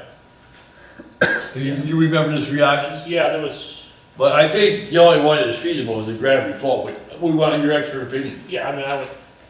gravity would be the way, Yeah, it's also, yeah. which all those houses are. Yep, so we, I guess Terry and I are meeting with him Thursday, and that'll be a question. Okay. Because we can play that, I'm moving ahead with the remaining engineering. Yeah. So we'll just tell them that, and Yeah. if they have any questions regarding what's going on the street, though, that's a contact you. Yeah, that's fine. Works for me. Thanks again, Bud. Yeah, I think it's still slated to start in 29. 29, right? Yeah. Hey, It's coming. while you're here talking to roads, great job on Orchard Road. Yeah. And thank you for taking care of those two. Three, yeah, there were. Tony's like Tony. You That's took care of right. the, I don't overlook, you took care of the complaints. Yeah, so everything came out good. It was beautiful. Yeah, gorgeous. Now we get people yelling because they're speeding down. Oh, yeah, always has. Okay. Yeah. So it goes from your problems to the police department. Yeah, just shuffle it across. Not a table. All right, thank you. Thank Yeah, you. you bet. Okay. Okay, number 11, request from ADA to return to the location of select board meetings for to the senior center. I really feel after talking to Lynn, and I think we should come back here. This is a no-brainer as far as I'm concerned. I mean, look at all the handicap spaces right there, easing and getting out. I mean, Mr. Chairman, I move that we return our standardized meeting schedule to be held in the senior center. Second. Okay, motion been made and seconded. Is there any further discussion? All those in favor? Aye. Opposed? And I'd like to thank the ADA committee to call up, Hey, Thank you for listening. all right. Through your work. Okay, number 12, open as the sewer commission. Miss Sandy, are you here? Yes, you are. Well, 11 was review, special town meeting warrant, extended date for special fall meeting. Well, we've already set a date, right? Oh, Or do we have to vote on Your it? agenda looks different than mine. No. Well, your agenda's different than I have. Hmm. I'm on 12. We're on 12, it's open to sewer Let's commission. take a look. Yeah. That's weird, man. I must have an old one, huh? I don't know. It's the same one. Wait a minute, let me get this up here, no. Okay, Do I- 11, return to select board, 12, yeah, okay, I'll use this one. Oh, so, Okay. I was at 12. 12. Motion to open the sewer commission. Yes. Mr. Chairman, I move we open this sewer commission. Second. Okay, motion is made second. Is there any further discussion? All those in favor? Aye. Opposed? Okay, we're now open to sewer commission. First agenda item is to approve FY '26 sewer rate. Sandy, you want to talk about this? Yeah. Sure, I'll talk about it. So the sewer rate has basically remained the same over FY '25. So there's going to be no increase to the sewer rate this year. Mainly it was due to the fact that the city of Pittsfield had given us a rate that wasn't the right rate for additional toilets when they billed us for '24 and '25. And that had carried into the budget process, so we had increased the rate based on information we got from them in '25, and that rate was a little bit too much than what we needed due to the fact that they didn't discover the error until in '25. So luckily for us, we don't have to increase the rate for '26, because as you can tell by the column of '26 that we have sufficient funds to take care of what our FY '26 anticipated budget is going to be. So that really is all I have to say. Sandy, would Do you have more the questions? school rate, would the figure be 564? I'm sorry, what'd you say? Would the figure you're recommending be 554? No, 564. Yeah. That's annually, by the Yeah. way, right? Yeah. So it's twice a year, so it's, whatever. Semi-annual. Bill, And is semi-annual. there another rate on here for metered water? Yes. Yeah. 508. So the metered water, there's a budget for the metered water. I've split it between what the flat rate users are, and the metered people, which I got that Yeah. information from the tax collector. Yeah. So the meter is staying the same as well, the metered rate. Okay. Those two figures is what we need to approve right here. Right. Mr. Chairman, I would move that we adopt a metered water rate for 1,000 gallons, annual flat rate of $5.08. Second? Second. Okay, motion been made second. Is there any further discussion? All those in favor? Aye. Opposed? And for the single-family home, I move that the annual rate be set at $564. Well, it's not just for single-family homes, This is fair. it's for everyone. Yeah. If it's a double home, it's double. This is for a single home. I would, okay. If you own a duplex, you're gonna get two bills. Yeah, it's for a single residence. Single unit, yeah. Single use residence. Single unit, yeah. Right. Yeah, see, when you should say. It's all right. Instead of, Kind of, resident. that's what you, yep. Okay, is Second. this- okay, motion's been made and second. Is there any further discussion? All This those- is the rate that's been mentioned that myself and Terry met with the city of Pittsfield. Is expected to increase greatly in the coming years. Yeah. I mean, we have to first finish negotiating what they call the IMA, intermunicipal municipal agreement, and that's between Pittsfield and Dalton, and they are going for a very large change in how they calculate it, and it will result in a much higher bill. And by the way, Lennox is already started with the new system. last couple of years. And I checked when I was down in Lenox. I went down to Town Hall. I was in Town Hall, and I found out who to talk to. And I did find that their bills are already higher than ours for a typical flat rate. You've already cranked it in there. Yeah, so, yeah, it's just a question of when we make the agreement, sign it, and they did suggest they might give us a kind of a 2-3 year ramp up, maybe. And it was strongly suggested that if we wanted to reduce our annualized bill, that we reduce our annualized flow. Hence, Mr. Irwin was speaking to primarily. Yeah. Reduce the water. Because we do show, like, certain, when big rainstorms occur, you can see it in the meter, because the meter, you can look at it. Yep. You know, right on time basis, and watch the thing go up. So there's definitely infiltration from somehow rainwater getting into the storm drains and somehow. In addition, they strongly recommended, or were quite dismayed, that Dalton doesn't have metered water, which translates into sewage. And we point out that that's under the jurisdiction of the fire district. And as we will be speaking with the fire district on another matter, in not too distant future, someone asked Bob, you were here, about the issue of the possibility of a joint fire district, town of Dalton, municipal public safety business. We would ask to put on an agenda with the fire district, we discussed water meters. We can do that. Just to bring you up to date, Mr. Driscoll came over and sat with me last week and is in full agreement that we should meet with him. Pretty much, it sounds like him, because they currently have a 3-man board credential committee.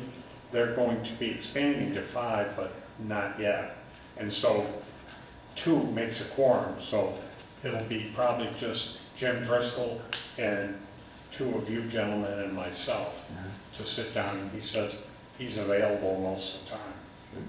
So, Oh, that'd be a step in the right direction. Okay.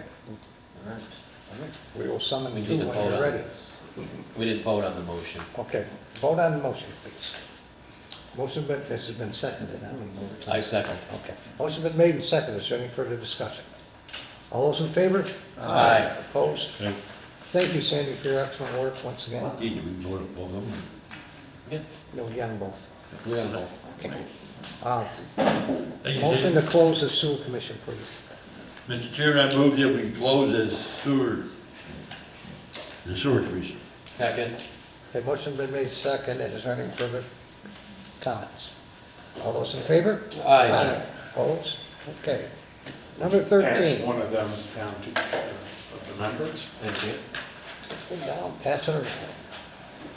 This is, what you're receiving is essentially the discussion about some of the warrant article items. So when we go through the warrant, you can stop and we'll talk about each article separately.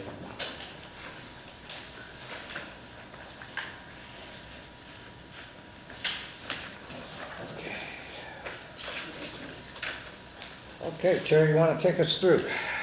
Well, no motions yet, but essentially you're looking at the draft warrant for the special town meeting, which, by the way, is Wednesday, September 17th, 7 p.m. at Wacona Regional High School.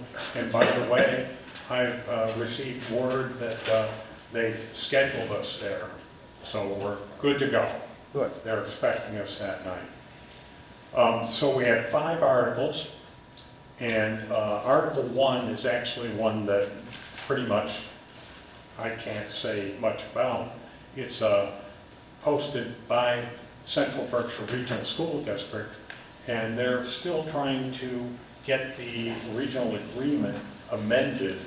And, you know, they've had pushback from a couple of the towns, I think, that are still unhappy with the way the new high school vote was conducted. And, you know, it rubs off on a couple of these votes. From what I can see, what they're asking us to do with this amended regional agreement is really not a problem, but that's not my place to really say. And they just asked if we would put this on, and we put it on, and it's first up at the special town meeting. You know, the school folks come in, they might want to leave. I can speak to this. I was the representative to the Regional Agreement Committee from the Select Board in town of Dalton. We voted on this 2 years ago, 2 town meetings ago. We passed it, but there were several towns that didn't. And so I think they're down to just needing one. They're down to Hinsdale, yeah, but, so we just need to revote this. What we've already voted, and certainly voters can choose to vote any which way they want. That goes without saying, but I would urge the voters who do come to the special town meeting to support this. We've supported it before. There should be no reason to not support at this time. Yeah, it doesn't change. Nothing has changed. Essentially, I think it's been more conversation and engagement to get the towns that were objecting to come to terms and support, but I don't believe any actual substantive changes took place since the original vote. So, if you remember, we had a presentation, I think, by a man who was the... David Stewart. Yeah. Yeah. About 6 months ago. Mm-hmm. Right here. So that's that. Okay. Number 2. Okay. Should we vote on each article as we go through? Are you just, you're just voting whether or not you want to see the article on the warrant, essentially. We're not voting for or against anything tonight. We just Make a general consensus would be fine. Yeah. We'll take one motion at the end to approve the warrant. Okay. Yeah. Let's do that. Okay, shall we move to Article 2? Yes. Okay, Article 2 now, this is when you want to actually take the piece of paper, and I want to thank Sandy, who literally put this together today. You know, we've been playing with numbers, and let's also state for the record that at this point in time, these numbers are as close as we think we can get them at this moment, but the meeting is a month away. So these numbers could be, in many cases, fine-tuned, perhaps. So understand these numbers at this point in time, you'll see there are some that are question marks. So there are going to be more information coming forward. So let's just take a look at what we're doing. Article number 2, we're going to talk about reductions and increases. And we've got this, if you read the article, you see it says, to see if the town will amend the vote taken under the motion for Article 3 of the May 5th annual town meeting by increasing or decreasing the sums of money raised and appropriated for one or more departments for the FY 2026 fiscal year beginning July 1st, 2025, or take any other action in relation there too. So we've done this exact sort of method in prior town meetings when we've had to amend the budget at a special town meeting. So it allows us essentially to take a number of increases or decreases and just say what they are and how much they are. So for reductions on this Article 2, as so far we have, the vocational education budget, Sandra is able to pretty much say that we can reduce the budget by 4 students who have withdrawn as of today, or I should say last week. And that's approximately 80,000. That's a rough estimate. It could change when we fine tune the numbers, but that could reduce it substantially, 80,000. The second one is for indebted bonded debt, and that's account number 710. And Dalton Division Road is actually, we're paying on the engineering bond that we did, and it's reduced to the actual debt service amount. we had estimated, and now we have some firm numbers, so we're able to reduce that line item. Again, that was voted May 5th at the annual town meeting. We're able to reduce that by $15,324. That, I believe, is our number. The next one, health agent salaries. Now, this is not really a change, but you'll see we're reducing health agent salaries, and that's because Agnes Wachowski resigned, and so her position is no longer being filled, and the money that we appropriated for it is sitting there. So what we're doing is we're going to reduce salaries, and we're going to move it down to the expense line. And if you go down to the increases, that's just this one time here, you'll see 510 health agent expenses, and that's professional services to provide the public health services, which is Berkshire Health Alliance, the contract that we signed. And so that amount there essentially is a slight difference, but that's to incorporate the amount of the contract that we have signed. But it's virtually a wash. Now, if we move on to increases, both the town manager and town accountant numbers, 123 and 135, essentially, we need to think about changing these accounts upward. And that's because, first of all, in both cases, we're looking at a higher level of salary for the balance of the year. And also, there's some overlap. I had overlap with Tom for 9 days, where you were paying 2 of us. And then I intend to have a little overlap and a little bit of, familiarizing whoever is hired to replace me. And so for a bit, there'll be a couple salaries at that time. So we're gonna have to look, because the current budget is likely not to make it till June 30th. It's not gonna go away right today, but if we're smart, we'll try to estimate and increase as necessary both of these line items. So we've got still, we think we have until September 10th, which is when the Finance Committee is planning on a meeting to take up the warrant and take votes and deliberate on each of the articles and the changes there within. Finally, as an increase, number 152, telecommunication, we have a situation here where I don't know if you've heard, but both Microsoft is ending support of both Windows 10, you're going to have to go to Windows 11, and they're also getting no support on Microsoft Office 16 and 19. Those go away, and we have all of that. So we need to upgrade so that we're using systems that are being supported and essentially are free of viruses and such.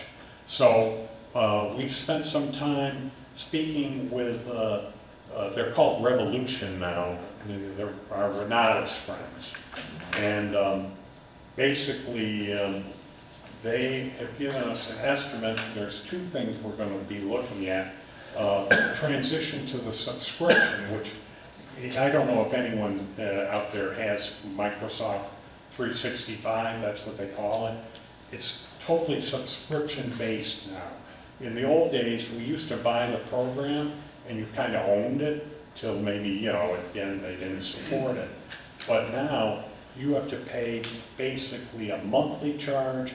You can do it as a lump sum and get a discount for a 12-month, or you can sign up for a 12-month monthly billing, which reduces it a little bit. The highest is if you just go month to month to month. But he's suggesting we do the set price, but pay monthly. And we're comfortable with that because subscriptions are things that we pay for in town. There's rules about prepaying, but subscriptions are approved by DOR, that's fine. So the 13,500 is going to be the net increase, because there's actually a decrease where I think there's quite a few emails that now are going to be included in the new Microsoft 365 program, which includes email and also cloud filing. And so we're net reducing part of line item on 152 by 3,600 or approximately something like that. And then the increase is more than the 13.5, but when you add it down, it's 13.5 that he's recommended. And so that's an increase.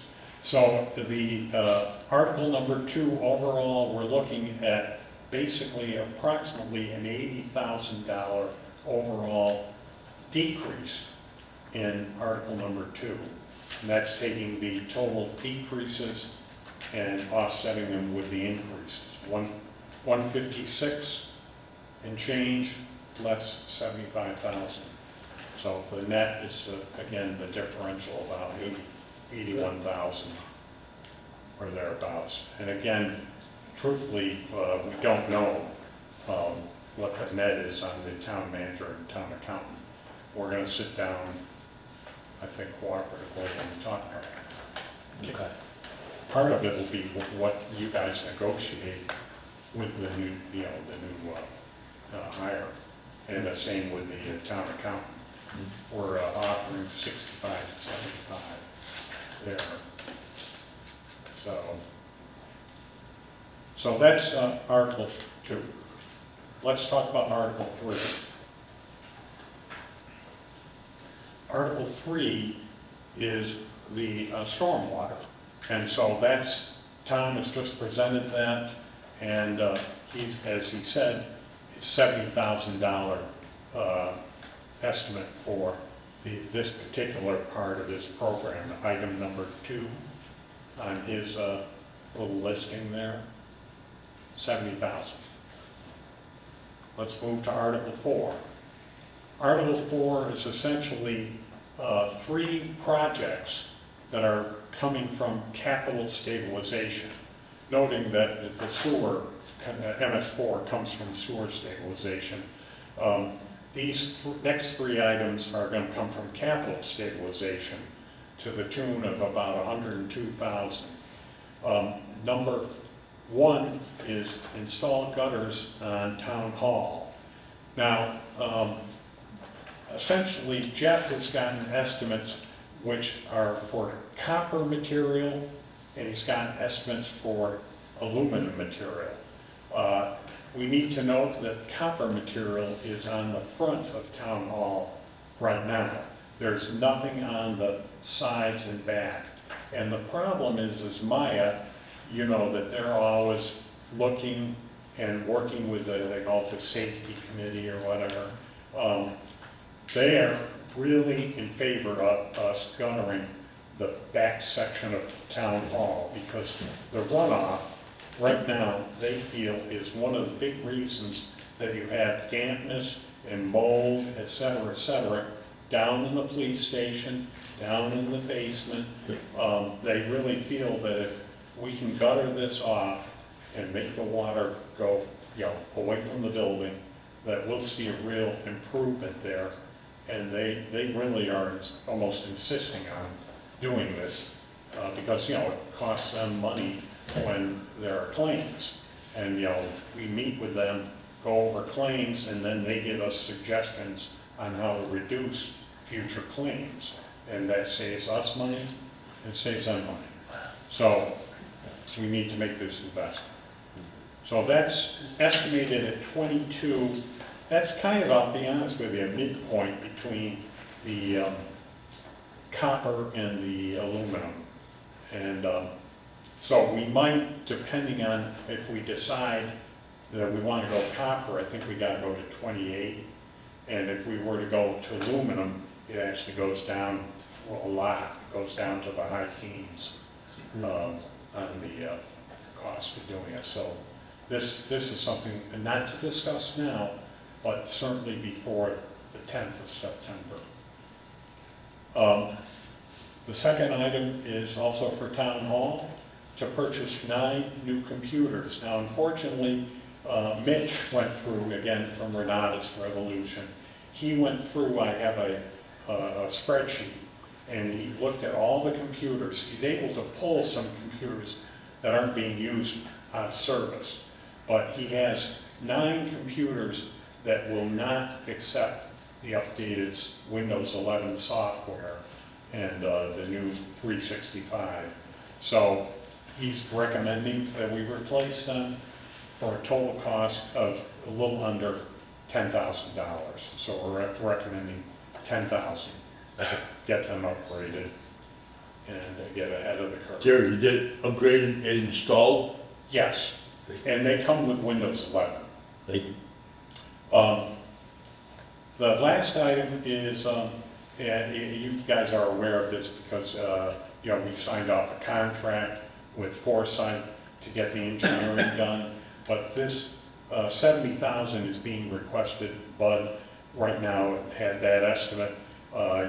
Foresight is not yet done. They're doing the work. They're going right out for the bid package and accept the bid, and then we just have to get the work done.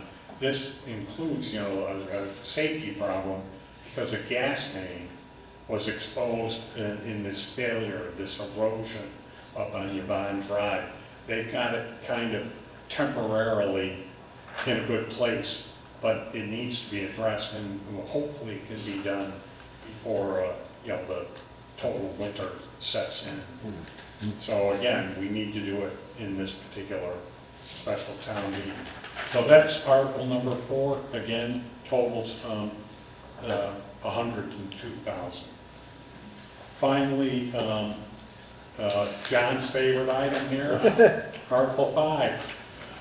To see if the town will vote to raise and appropriate or transfer from available funds or otherwise provide a sum or sums of money for the purpose of funding a sewer engineering project on Dalton Vision Road. And this is one which, for all intents and purposes, everyone thought was getting done a year ago. But you know, about 2 or 3 years ago later. Well, it didn't quite happen. Yeah, this seemed to be we got a good, like, advanced study on how to do it. Yeah, but we got a advanced study and a prospectus. Anyway, yeah, but just for the board's edification, I'm certain they'll remember, this board unanimously approved, I think it was $80,000. a little over 80,000. Yeah, to be used from ARPA funds. And secure a contractor and begin the engineering, operative word, engineering. And apparently our town manager, former town manager, did not do what the board instructed. He simply went out and got a perspective on engineering. And then that cost $20,000. So he then returned $60,000 to the ARPA funds. And then we expended it on other worthwhile projects. So now we're at the point of actually completing the engineering, and we have a meeting with him, Fuss and O'Neill. Yeah, on Thursday. Thursday morning. To get the ball back rolling as far as the engineering is. And I think that 70 is, you know, we might be able to have that lowered once we have a discussion with them, because again, you know, we kind of have a head start. Jerry, I might think you don't have a figure. I don't see a figure for Article 5. Well, there is no figure yet. That's kind of I'm told maybe up to 70, but I think it could be lower. Again, there's no numbers really on what you're being asked to approve tonight. I just felt it was important for you to know the general outline of what we're being asked to fund at this special town meeting. And so that, you know, you're sure it's important to note that you want to support it or not when the time comes, which is closer to the meeting, where we'll take a vote maybe on the 8th of September. Maybe that's when actually the numbers have to be firmed up, not the 10th. The Finance Committee meeting is the 10th, though. Right. I mean, if we obviously tentatively approve, and then the Finance Committee can decide what they'd like to do. Right, and right. that's that. Right. On this, money for the sewer engineering. We've come to the conclusion through investigation that we don't have to go out to bid. We can just pick up basically where we left off. Yeah, that's right, because it'd be crazy to bring them. They already got it cranked into their system with the prospectus, and I can't think of a word to describe what work got done. It was some very valuable work. It pointed out the different options, and it pointed out some really interesting clientele that may be available on both sides of Dalton Division Road, in spite of the fact that Pittsfield has contributed nothing to this. Yeah. And when we had a meeting, I asked Pittsfield about the sewer and them possibly contributing, and I didn't even get the words out of my mouth. And he said, no, that's the mayor. My quote name actually? Both of them? Yeah. Together? No. No. So much for our good neighbors. Well, say like me. Okay. Okay. So, yeah, I guess what you're doing is just approving the warrant. Terry, it says on here, I mean,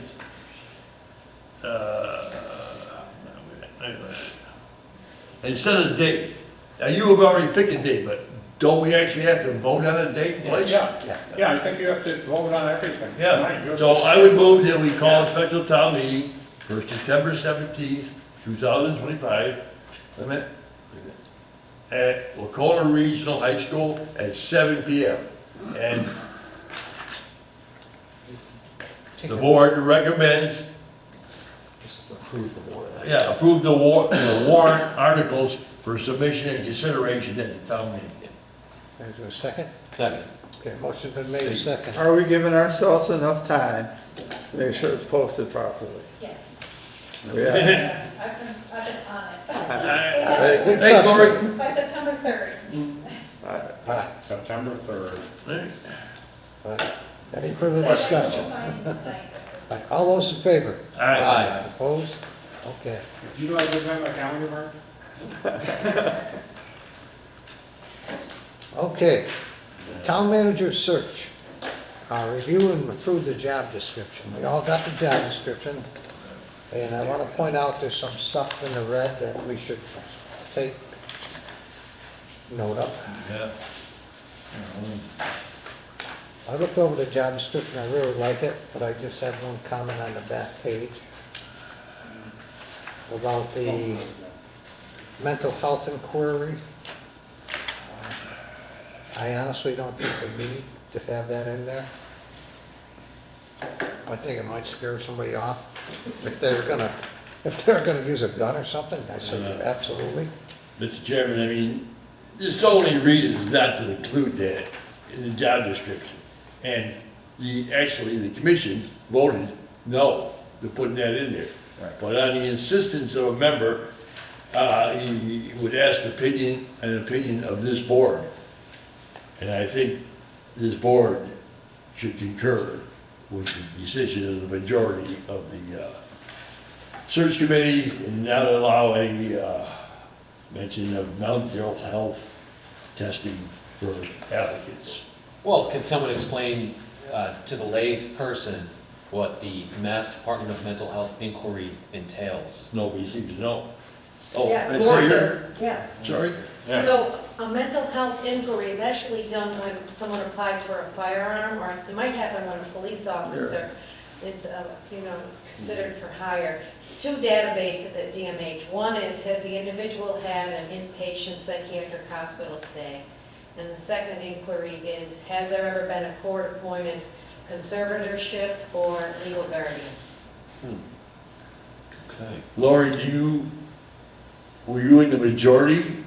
Yes, strongly. Okay, and the majority strongly recommends that we delete this.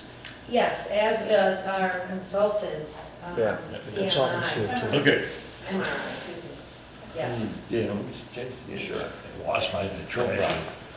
Mr. Chairman, I move that we delete from the town manager job description any proposed wire requirement of mental health, the mental health provision that is currently being considered or was voted down by the commission. I move that we cooperate their decision. Delete it. And delete it from the job description. There's a second? Second? The motion's been made and seconded. Is there any further discussion? All those in favor? Well, I'm just curious, what was the consultant's recommendation as They to did not why? like it. They did not They like don't like it, but why? They recommend not. I actually have. I just want to know. Yeah. More information for some of this stuff is maybe better than less. They've never heard of this in the context of the town manager search. Okay, That was the first thing. fair enough. And he also wondered if this type of inquiry would be viewed as a HIPAA violation or other violation of confidentiality. He's concerned about the reaction of any candidate to this language in the job description and the post-offer situation. And while he certainly understands the DMH inquiry in the context of law enforcement or a firearm purchase, he knows that makes sense, but this is a quote, "It's dangerous to float that concept out there in the town manager search." Fair enough, thank you. Okay. Did we vote? No, we haven't voted yet. Okay. All those in favor? Aye. Opposed? Okay. Lori? Well, you're here, can you give us like a 10-second update on where the committee is at this point in their search? Sure, well, the committee really hasn't had any applications because PMI has until the 25th, I believe, is the deadline. 28th. The 28th, okay. So Of the August. 20th of August is the deadline for applications. So we have a meeting scheduled with the consultants on the 4th of September, which is right after the Labor Day weekend. And at that point, they will give us an overview of the application that they have and process going forward. Thank you very much. You're We welcome. need to vote on a regular Yeah. job description. Yeah, Okay. Oh, I'm gonna do that. Okay. as amended. As amended, yeah. Okay. Mr. Chairman, I move that we approve the job description as amended. Second? Okay, motion's been made and seconded. Is there any further discussion? All those in favor? Aye. Opposed? Okay. Can I just one question about Sure. this? How are we for time in terms of Terry's gonna exit October 3rd? How does that, Well, we don't really have a, crystal ball to know how that's going to happen, there's so. no timeline? in I mean, terms the of- idea is to try to get someone on board by the end of September. Okay, That's the plan, okay, but, Who knows? good enough. I mean, yes. look at Great Barrington. Yeah, nobody knows. They had We'll one. see. Hey, Adams. Adams. Hey, Kenny timed out. you tired, no, you was on a Timed out. timer. What are you gonna do? Are you on a timer? I've got a few hundred hours beyond work. I shouldn't say it. Yeah, I get the real problem. You guys are killing me. Okay, town manager update. Okay. Okay, Lori, thank you so much. Oh, thank you, Lori. Thank you, Laurie.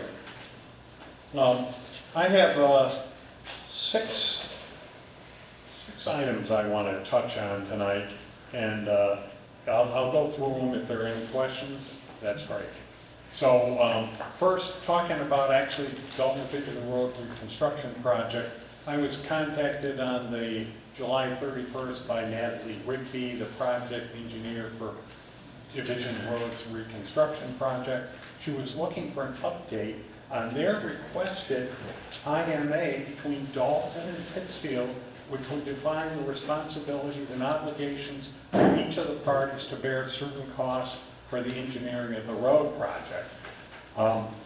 This is needed because the sidewalks will be on the Pittsfield side of the road. I was unaware of this request, and after research, it was discovered that Tom had asked KP Law a month before he retired to draft it, and then there would have been no follow-up. And then there essentially was no follow-up. So Natalie, by contacting me, got me to go, well, I better look into it. And so I found out that KP did have it, but they needed to finish it up, which they had actually just done in the last couple days. So I have the draft, and I've got a couple questions that Tim is going to respond to, and then you guys should look at it, and we should send it off, and the mayor of Pittsfield has to sign it, and then it would come back to us, and you guys would sign it probably on the 8th of September at the next select board meeting. So that's that. Good. Second, as we've already talked about quite a few times, the final 9.5 acre lot of the Barton property, still owned by the town, is now ready for sale. Lee and I, Assessor Lee, and I went up to view the property on August 5th, as we wanted to see the condition of the two structures listed on the property record card. It turns out that one of the two sheds on the card had collapsed totally, and the other is seriously compromised. Lee has intended to update the assessment value in card for bidding purposes. However, the assessor's software has been offline for updating, and therefore it has not yet been updated. We still intend to have the parcel moved to be sold as quickly as possible. And I know, John, you're really interested in it, but I looked at the last package that you did for the APR land, and part of the package was copies of the property record card. So we got to have it. So Lee, unfortunately, he's gone away for education this week, and he's on vacation next week. So I'm going to see if when Sue Coziera comes in, if she can speak with Lee about the changes that he has to put in when the system is back up, so the card will regenerate with the updated value. So we'll knock it down, correct? It'll knock it down. Well, so, is that gonna be a problem? Actually, they should probably, actually have a minus when you have junk you gotta remove. Well, yeah, that is not a big issue, but this one thing this occurred to me today, when I saw the email from Miss Klein. Oh, Kate Klein. Yeah. She says that unless you got a public policy, bylaw that prohibits you from selling it, or some kind of town policy. I was mindful that when we started on this selling the APR part, or the Barton properties, the board, APR part, the chairman, now chairman, I don't think he was chairman then, you probably were about, suggested that we set a price of $1,000 per acre, which we followed for the Barton property. And when we sold the first part of it, 148 acres, 46, got 150. we got $150,000 for it. I mean, that policy worked out very well of establishing a minimum bid of $1,000 an acre. Well, that would be about 10,000. Yeah, that's all it's worth. So, but anyways, I wanted to bring you up to date. No, I know, that's what I But, but as far as that, going up there, because those sheds, whatever they were, sheds, barns, they're collapsing. but as far as I'm concerned, I've been involved in this for a long time, this policy is still in effect in setting that price. Okay. That's a nice looking piece of property. It's all. We can always change it, but. It's all field up there. Nice. Yeah, a lot of it's field. Yeah. That part down by, across Cleveland, across Route 9, there down by Cleveland Road, is really nice. But, you do have to have the easement to access this property, which I guess is written in there, but. Yeah, Okay, let's move on. that's for lawyers.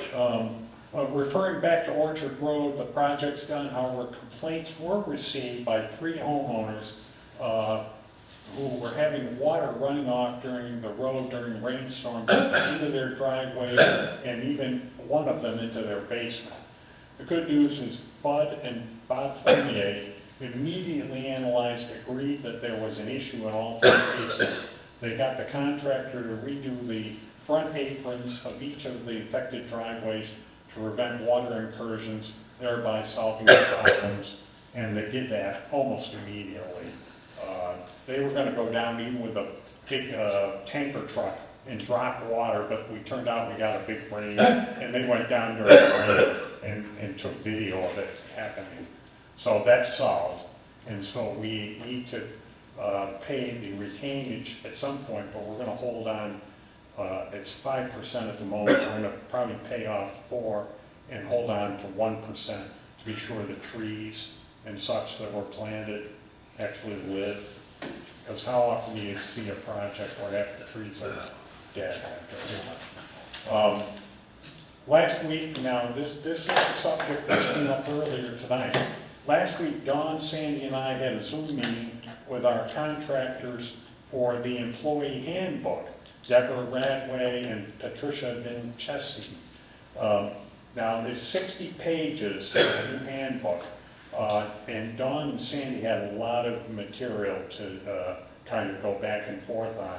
So the purpose of the meeting is to review and discuss needed edits and corrections to the initial draft. The meeting lasted almost 2 hours. I think it might have been more. But it was very successful on everybody's part because we were able to go through all the edits that Sandy and Dawn needed to make. So the next step is to confirm a couple of scheduled meeting dates to allow department heads to review all that's new and changed. Now, this is the part here that may be a little bit controversial. Bob, you and I have talked about. Incidentally, I have issued an email, I sent it out today, to all employees letting them know that the revised policies for sick time and remote work are effective immediately. This is due to 2 cases where the current policy would have been unworkable, and so going forward, the revised policies will be available, but must be approved by me only until the book is released. Now, with regards to the sick time, I'll cover both of why we're doing them now. We just had to. I was shocked to hear and read that the current policy on sick time is only for the employee to be used when the employee is sick. You can't use it if you have a sick child, a sick grandparent, a sick partner, if somebody's in the hospital and you have to be with them in the emergency room, you can't use sick time. But the new policy says, yes, you can use up to 5 days for what's called family sick. And we had 2 employees who actually had to use it, and there was some discussion that the time might not be allowed to be approved as sick time because it wasn't for the employee themselves. And I said, that's crazy, I'm approving it, because I felt that both cases were legitimate. So I said, I'm approving it. When it came to remote work, I agreed that, I guess Jeannie didn't hang around. I agree that we do not have an operation that calls for kind of hybrid work schedules and such. I totally agree with that. However, I think it's wrong to completely say that there's no remote work allowed. I think there have to be express conditions. Certain employees won't be eligible at all, and some will only be eligible under the most stringent circumstances. But again, we had 2 cases. Again, it was related to illnesses that were not the employee's illness, but they, instead of being just taking sick time, they were able to take their laptop computers with them and hook up entirely into the system, and I allowed each of them to work 1 day remotely while they made sure that, you know, the person that they were concerned about, nothing happened during that particular time. And they were able to complete their work efficiently and without problem. And so again, the new policy explicitly states, and I've got the draft if someone wants to, you know, look at it, come into the office. And it's very, you know, it's something I think Tom had pushed for, but under the most strict circumstances, and I totally agree. And I just made the call that if I'm giving, you know, a couple of people the option, you know, to do this and okay their time cards for that, I've got to tell everyone that in advance of release of the handbooks that I'm approving it in these 2 instances, sick and remote. So that's that. I totally agree with that, Terry. When you Reasonable. talked to me about that, I totally agree. Yes. We gotta get up to date. I agree. I appreciate the additional clarification on that, thank you. Yeah, it's important. I felt a little uncomfortable listening to Bob, but Yeah. it has to be done. Bob made some good points, He made some good points. but I you counteract it. The important thing is that you have control over it. Yes, and I said. Or the town manager does. And for each of these cases. It's authorized in The advance. handbook gives the department head, in some cases, the leeway to make these approvals. But in this case, I want to be the one and see that I agree with it. Just quickly now, two other things. The select board handbook annual ad hoc committee is meeting Wednesday afternoon for the first time.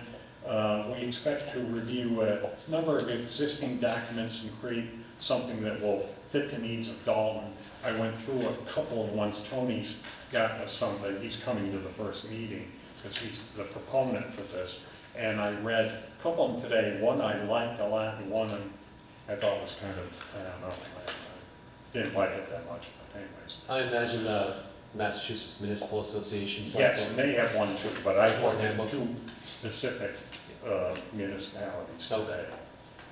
Finally, just this is a FYI, I met last week with the new Central Berkshire Superintendent, Michael Hunnall, and I asked to meet him at Wacona because I had not had a chance to really tour the building because I retired and I kind of haven't been around.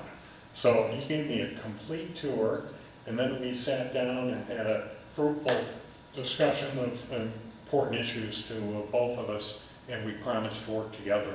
And I intend, again, to introduce my replacement to the new superintendent. And I'm planning also on bringing him to a local town manager in monthly meeting and introduce him as well. So anyways, that's my update. If anyone has any questions, go ahead. Any questions? Thank you, Terry. Thank you. Okay, future agenda items. Yes. I would hope, I think we discussed this earlier, but hopefully the Clean Air Committee or BCC committee will be much like the town manager update, or town manager search, a regular agenda item. Okay. That's going to be. Lori, you got that? Yes. Okay. Okay. So I'm just going to go through our takeaways. We met on the 7th of August. We had. Wait a minute, Terry, this is just agenda items. Oh, I'm sorry. Yep, sorry. Okay, yep. That's it, Bob. Yep. Okay. Segue to the next. Okay. Any other future agenda items? Well, there's some of the comments that came up in the beginning of the meeting. And Mark, didn't you mention you wanted to see one on Work the from home was one, and use of the senior center was another. use of the senior center? Yeah, that should come Yeah. up. That's the one. Yeah. Use of the. That was Henry Rose. Yeah. Made a good point. And Spectrum, if we're going to Spectrum alternative. Fiber. Yeah, fiber, competitor Spectrum, if indeed Spectrum allows that. No, though they don't. That may be the answer then. Yeah, they believe they're a one-horse town. Yeah, okay, we need to get Yeah, that in contract. Austin, I have the choice of 3 different internet providers, and I've got Google Fiber, which is tremendous. It only costs $55 a month, and it's better than this Spectrum. I do not. Okay, any other future agenda items? Voting at town meeting, I don't know that we'll be able to take that up in time for the special town meeting by any means, but No. maybe after for the annual town meeting for next year, we can discuss it in advance of that. Well, we can discuss it, but there's very little we can do about it. Don't forget, the people vote either yes or no and go to the secret ballot. Well, we can talk about other methods of Right. Oh, Well, Heather has. technology that can assist, yes, that kind of Heather would conversation. be a good person to bring in on that because I've spoken with her, she has the information, but that's down the road. Yeah, down the road. Yeah, Henry was visibly upset about the members of the special town meeting failing to vote yes on a secret ballot motion. if something to be done. Well, But if we're gonna do it in that context, alternative, methodology majority of of voting, you know. majority of the We- For voters. those Yeah. attendance, Yeah. the vote was to not vote in secret. Yeah. Okay. Right. Anyways, Okay, let's move on. future agenda item, but Okay, after September. okay, Tony, Okay. Item, I've not anticipated 40 hours before the meeting. Yes, thanks, Bob. Okay, so our Clean Air Committee met on the 8th, the 7th of August, and the takeaways are something I put together and submit to the committee, so I'll submit them here also publicly. As you know, our zoning enforcement officer did not agree to comply with our select board request, which was prepared by our town attorney. And at our last meeting, I requested that he give us reasons. Specifically, he provided another letter, more or less in terms of his reasoning, and I in turn responded to that letter, and I'll get to that at the end of all this in terms of a motion that I'd like our committee to make. The town manager, the select board chair, and I met with Mr. Patrica regarding BCC operations and future permitting. And while this was informative, Mr. Patrica refused to comply with our request to restore and mitigate parcel 10516 in its entirety. He repeatedly stated his intent to mine the entire BCC property, given a grandfather quote clause dating to the 1990s. We stated our intention to recommend terms, conditions regarding upcoming mining operations via the Clean Air Committee to the Planning Board. Mr. Patrica agreed to permit sand sampling on his BCC site, and the residents also will do that, and permission to conduct air monitoring along the upwind perimeter. Let me see here.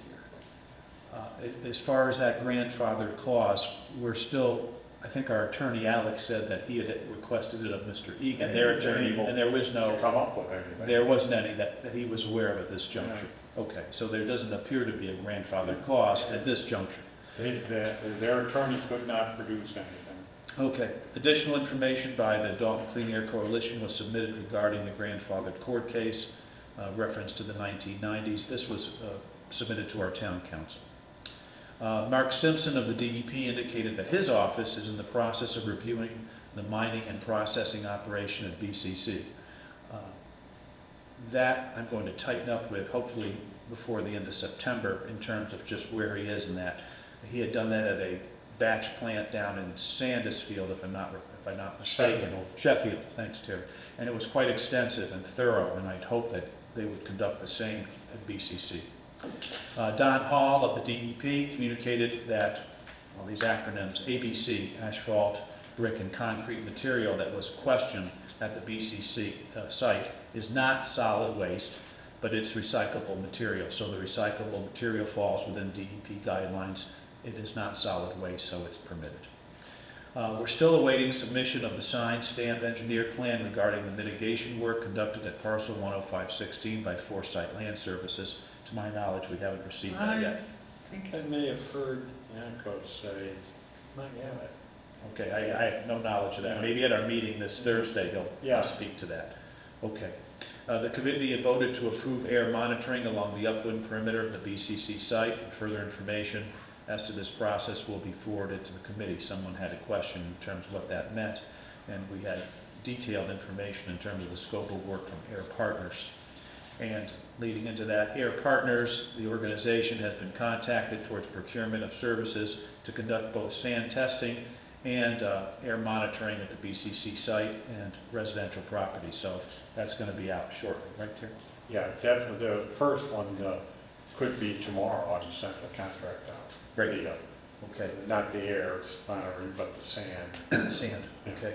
We're awaiting the Conservation Commission's adoption of a letter of intent regarding its involvement in the upcoming Planning Board permit. And that pretty much speaks to the idea that the Conservation Commission, concomitantly or concurrently with the Planning Board permitting, will happen together, not 6 months later or after the fact. The terms and conditions related to BCC permitting were distributed for discussion, and that will take up at our next meeting, and I have 6 pages total that I've cobbed from various mining operations in the state, from Mr. Nichols' operation, and from other Board of Health operations. And hopefully we'll talk about that with our attorney. John will be there, and hopefully Yanko and Laura from Berkshire Environmental this coming Wednesday afternoon, and then we'll speak to that at our meeting on Thursday afternoon. The Dalton Clean Air Coalition, the Select Board, the town website alert our community to call the police department regarding any sand nuisances. We seem to have escaped a windy summer at this juncture. The police will log all complaints, so we'll have a formal process. The complaint, however, should be followed up by submitting the same complaint to the Board of Health. Written complaint, right. Given particularly windy and dry days, residents may request that the police department to conduct a drone video survey or surveillance of BCC property contiguous to the upland residential properties.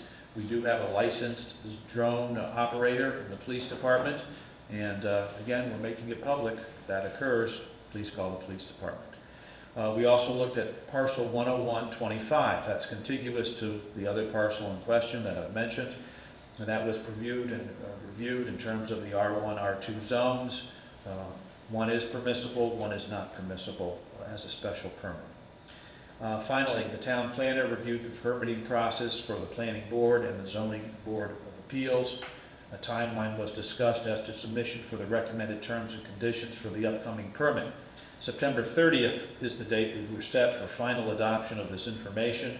Representatives from the Planning Board, the Select Board, Conservation Commission, Board of Health, Legal Counsel, BCC, and I failed to mention Berkshire Environmental will be involved in this review prior, hopefully, to final adoption and submission to the Planning Board. So we hope to have this wrapped up before the end of September in terms of our terms and conditions that we would recommend to the Planning Board to consider. As a side note, I will be absent for all of September. I had plans to travel with my wife, so David Pugh will be the chair at that juncture, and John, of course, will speak in terms of select board representation. I'm also requesting, because I believe this is going to elicit more information or input from the community, that the senior center be used for our upcoming meetings and not the Callahan room. Okay, finally, I know it's late, but I'm just going to read two things for the record. I had mentioned at the start of this that our zoning enforcement officer wrote a second draft or second letter regarding his refusal to request enforcement of mitigation. So I'll read this: July 29th to the Dalton Select Board enforcement request for Berkshire Concrete Corporation, parcel 10516. Dear Chairman and the members of the board, I've been asked to clarify my decision not to pursue measures of enforcement pertaining to the request given to me by the Select Board. The path of enforcement that was listed in this request letter was that they were assumed to be in violation of Article 16, Performance Standards, Section 35090, General Standards. This section deals with uses or activities that create any dangerous, injurious, noxious, or otherwise objectionable conditions. Currently, parcel 10516 is a vacant piece of land with no activity or being used, operated, therefore, this section would not apply. Furthermore, in your request, the remedy for this violation, if it were to apply, was to apply the restoration standards that are listed under Section 350-61, earth removal. These standards only apply to parcels of land that have a current special permit that is issued from the Planning Board for earth removal. There is no permit issued to this parcel at this time, therefore this section would not apply. It is my opinion that if I were to have issued the requested enforcement letter, it would have been appealed to the Zoning Board of Appeals and then would halt enforcement and would have tied up the ZBA for months until a decision has been made. Currently, the Board of Health has been handling this matter as a nuisance and has issued an order for them to correct the situation. Berkshire Concrete Corporation has put measures in place to help correct the situation. As of today's date, the Board of Health has only received one complaint and has only been able to verify it. And has not been able to verify it, excuse me. The Board of Health has also contracted with an independent engineering firm to review Berkshire Concrete's mitigation plan that was prepared by Foresight Engineering Firm and is currently waiting to receive their findings and any suggestions that they may now have on how to further prevent any materials from leaving the site. Once the Board of Health receives the independent review, they require Berkshire Concrete Corporation to implement any additional measures that may be designed to further prevent material leaving the site, or findings may confirm that measures put in place are sufficient. The Town Council agreed at this time the best course of action would be to let the Board of Health enforcement measures play out. Currently, Berkshire Concrete Corporation is going through the process of renewing their special permit for earth removal and will be requesting additional parcels to be added to their permit. Parcel 10516 will be one of them. If they are denied a special permit, there is language in the bylaw that will require them to restore the site. I hope this helps the board to understand my rationale in dealing with this matter. If you are aggrieved to my determination, you may appeal to the Zoning Board of Appeals as stated in section 350-18A. Such appeal may be exercised within 30 days of receipt of this order. Signed, Brian DeVal, Town of Dalton, Building Commissioner, Zoning Enforcement Officer, C.C. Henry Williams. My response to Brian DeVal, Brian DeVal, Zoning Enforcement Officer, from Antonio P. Bagliarulo, Select-Board Member, regarding enforcement request for Berkshire Concrete Corporation, parcel 10516, date July 31st, 2025. I am responding to your letter dated July 29th, 2025. I conferenced with our town council and town manager on June 30th regarding a letter of enforcement for zoning violations regarding parcel 10516. Subsequently, town council, on behalf of the select board, drafted a letter to your attention requesting enforcement. The letter dated July 14th requests a complete restoration of parcel 10516. At the select board meeting where you were in attendance and spoke, the select board unanimously approved the letter of enforcement with the caveat that we, parentheses, town council, the town manager, you and I, meet as how to best go forward with implementing enforcement. On July 21st, the four of us conferenced accordingly. You stated your reasons for non-enforcement. I disagreed. At no time during the conference call did our town council waver from the substance/basis for enforcement referenced in the July letter of July 14th. He stated that the zoning enforcement officer has, quote, discretion as to enforcement.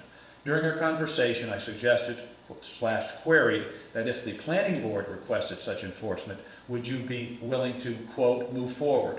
To which you replied, yes, in keeping with, quote, protocol. Section 350-124B reads, the Dalton zoning enforcement officer may request assistance from the Dalton planning board to determine if a zoning violation does or does not exist.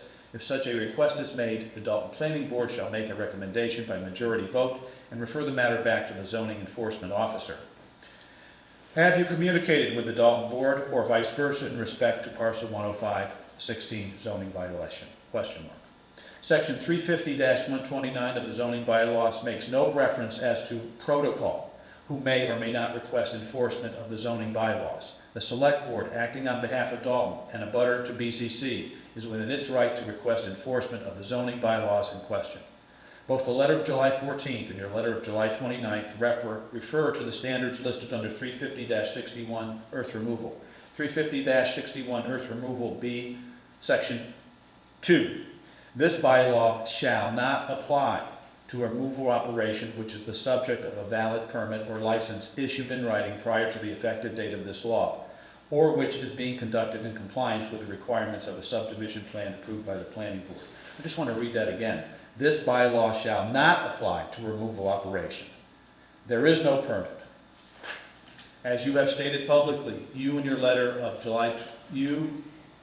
as you publicly stated, and in your letter of July 19th, parcel 105-16 has no valid permit. Consequently, 350-61 shall apply and is enforceable to parcel 105-16. I can read that over and over, but basically, because he doesn't have a permit, the bylaw does apply.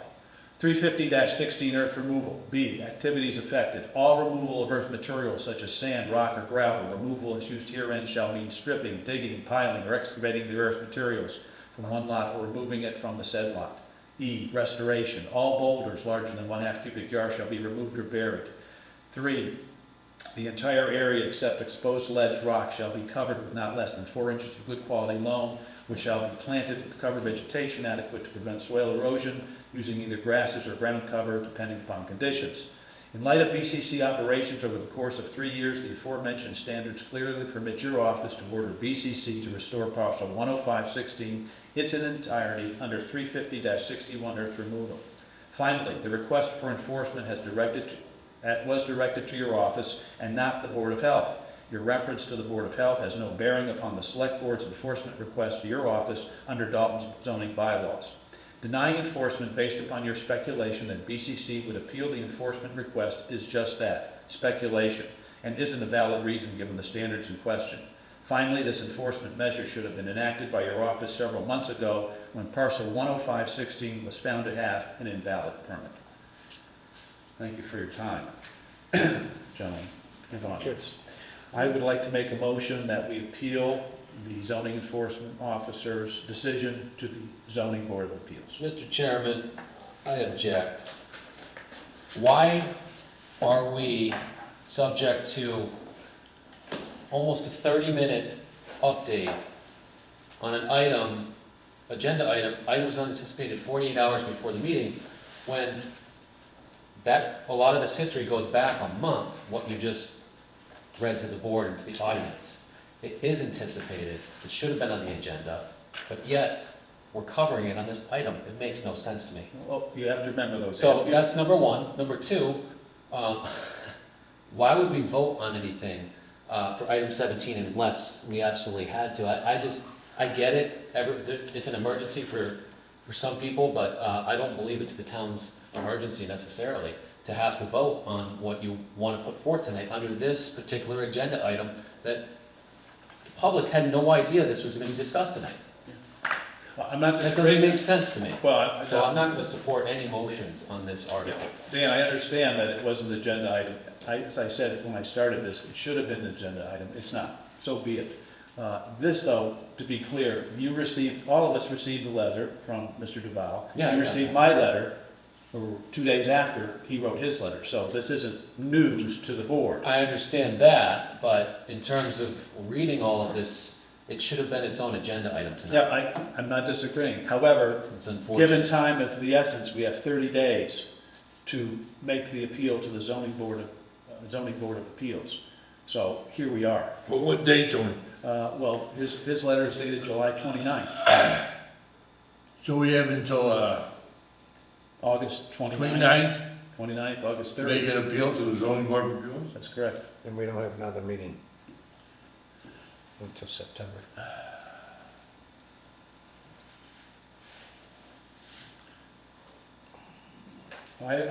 We can't vote on this, is that what you're saying?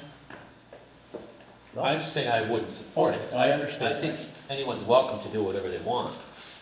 I think, I'll Because second the the motion. impending deadline would finally, with the zoning board of appeals is only less than 10 days off. Yep. Then we need to take some kind of action. And, Yeah. Tony, did you make a motion? I made a motion and Mark. Nobody seconded it? Mark. Mark, you seconded it? Yes, I I did. didn't hear you, sorry. Okay. So I understand where Dan's coming from. I do wish this had been an agenda item. We should have clarified that. Technically, I think Dan's right, but I'll second this based on the reasoning that we are limited in time to get the appeal. So we got it. Okay. Well, I said what I said. I guess I support it because of the emergency nature of the situation, so to speak. And Tony, your reply to the building inspector or building commissioner or whatever he is, was approved by our attorney, right? That is correct. Worked in conjunction with it. He initiated the initial request, John. That's correct. Okay, so if we appeal this to the Board of Appeals, which this action will do, our attorney will come here and represent the board and the committee in front of the Board of Appeals. If that's the route.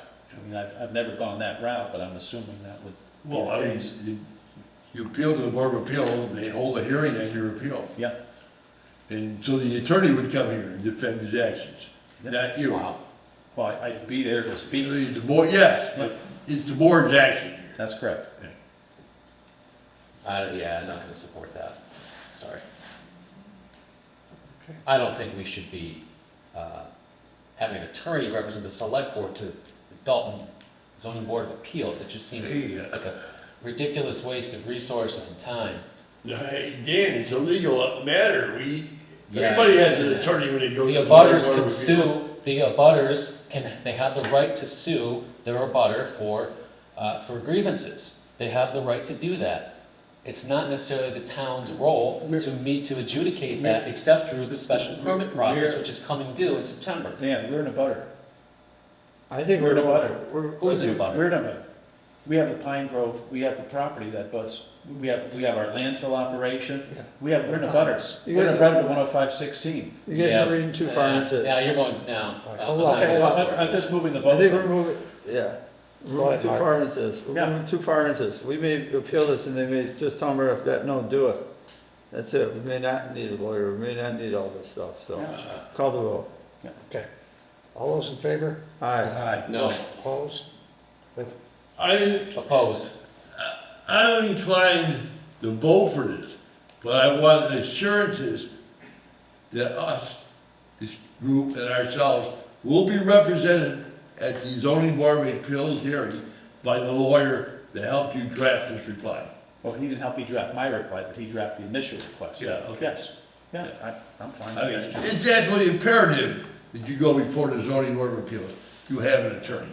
Yeah, that's, There's many legal questions that come up. yeah, that's fine. Leave, John. Okay, motion passed. Yeah. Right, Okay. to vote for it. I mean, is the rest of the board agreeing at what I said? It wasn't part of the motion, but, Yeah, that's fine. you know, we have to, absolutely have to be represented by an attorney. Okay. All right. Remarks of the select board. I have one. Got some negative feedback on code red usage, and I just want to clarify a few things. I talked to the chief, and she wrote me back. She couldn't be here tonight, but she said, "Good morning. Per your request, I did contact our emergency management director to get a summary of the usage of code red. In the past, informational messages have been commonly used, which they have. The last time code red was used was notified residents of a special town meeting in June. The feedback we had gotten on the committee, this is for the police station committee, is the residents didn't feel they were getting the information. We have placed a sign on the town hall lawn and agreed as a group, Gabby, JD, and I, to put this out via code red. We've also utilized social media, Dalton Community Cable, and local news such as Spectrum, Berkshire Eagle, and iBerkshires. And we also put it on information on the town website." She said, "I hope this is helpful." So, please, if you have questions, don't just go throw stuff out there. Contact the select board. We got our emails out there. Our numbers are available. If you have questions, let us know. Apparently they had 20+ people show up today. Yeah. Before you got here, I'm pretty sure, Mr. Collins made an impassioned appeal about the code red process being potentially abused. It was not abused. Oh, Okay. he contended that because it's being used for so many sources of information and announcements, that the populace has a tendency to not take it seriously anymore, like a crank call, when the code red goes off. And I told Mr. Collins in reply that we would address it at a select board meeting, which I guess is right now. That's right. We need a policy, if we don't have one, as to how the code red is used and who authorizes its use, because clearly, anyone, not anyone, but decisions can be made to use it that are not approved necessarily. Interpretation that it seems okay to do it, that's what they're saying. It could be an item for. But I think we need a policy as to how this is used. It could be an item for our select board policy manual. Just to make sure that the code red functions in the core way it's supposed to, so that it actually saves life and property in an emergency rather than being ignored. Well, in fairness, we should hear from the police, chief of police, so why don't we put it on the agenda or something in the future? Yeah. We'll put it on the agenda for Yeah. next one. Just also to say, no, before you came back, Mr. Rose, I think it was Mr. Rose, also strongly disagreed with the policy of this facility not being available to other persons, such as our state rep and our state senator. That's not true. The policy was explained to me when I tried to get this for Lee, Yeah. that if she invited Paul Marks, if both parties were invited, they could use it, even if he didn't show up. Okay, they have the group of whatever they call them, their own group of advisors or board. They have a friends, No, have a board Oh, that okay. decides Yeah. who could use the thing. It's not up to Kelly. She would throw it over to them. But, no, and we got it at the stationery. Stationery was fine. Stationery was very cooperative. And everything went well. He got to say quite a bit what he wanted to say, so I don't know what he's complaining about. no, he was complaining. It was four things he complained about. One was the voting, town meeting. Well, Can we get out of here? Okay, let's lead to our announcements. The Berkshire Metropolitan Planning Organization will hold its North Central Berkshire Sub-Regional Caucus on September 8th, 2025 at 5:30 p.m. at the Dalton Town Hall. Residents are reminded that they're welcome to attend the Town Manager's Screening Committee meetings. The committee's next meeting is September 4th, 2025 at 3 p.m. at the Dalton Senior Center.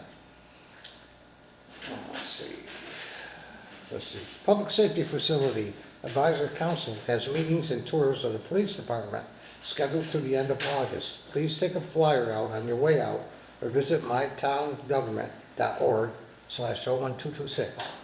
The Dalton Cemetery trustees will hold 2 informational sessions regarding green burials at Assault Cemetery.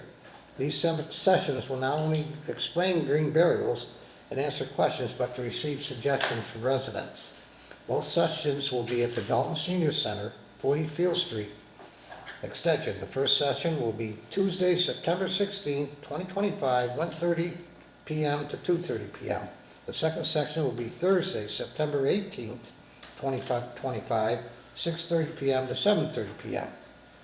Dalton Cultural Council will be holding 2 informational sessions this week. Please grab a flyer on your way out for additional details. The town of Dalton currently has the following employment opportunities: town manager, town accountant, COV van driver, and DPW motor equipment operator. Please visit the town website or contact the town manager's office for more information. Please visit the town website for volunteer opportunities. Dalton's official meeting posting agendas and meetings can be viewed at mytowngovernment.org 01226. The next meeting of the regular select board meeting is scheduled to take place on Monday, September 8th, 2025 at 7 p.m. at the Dalton Senior Center with an option for remote participation. Mr. Chairman, I move we adjourn. Okay. All those in favor? Aye. Good night, all.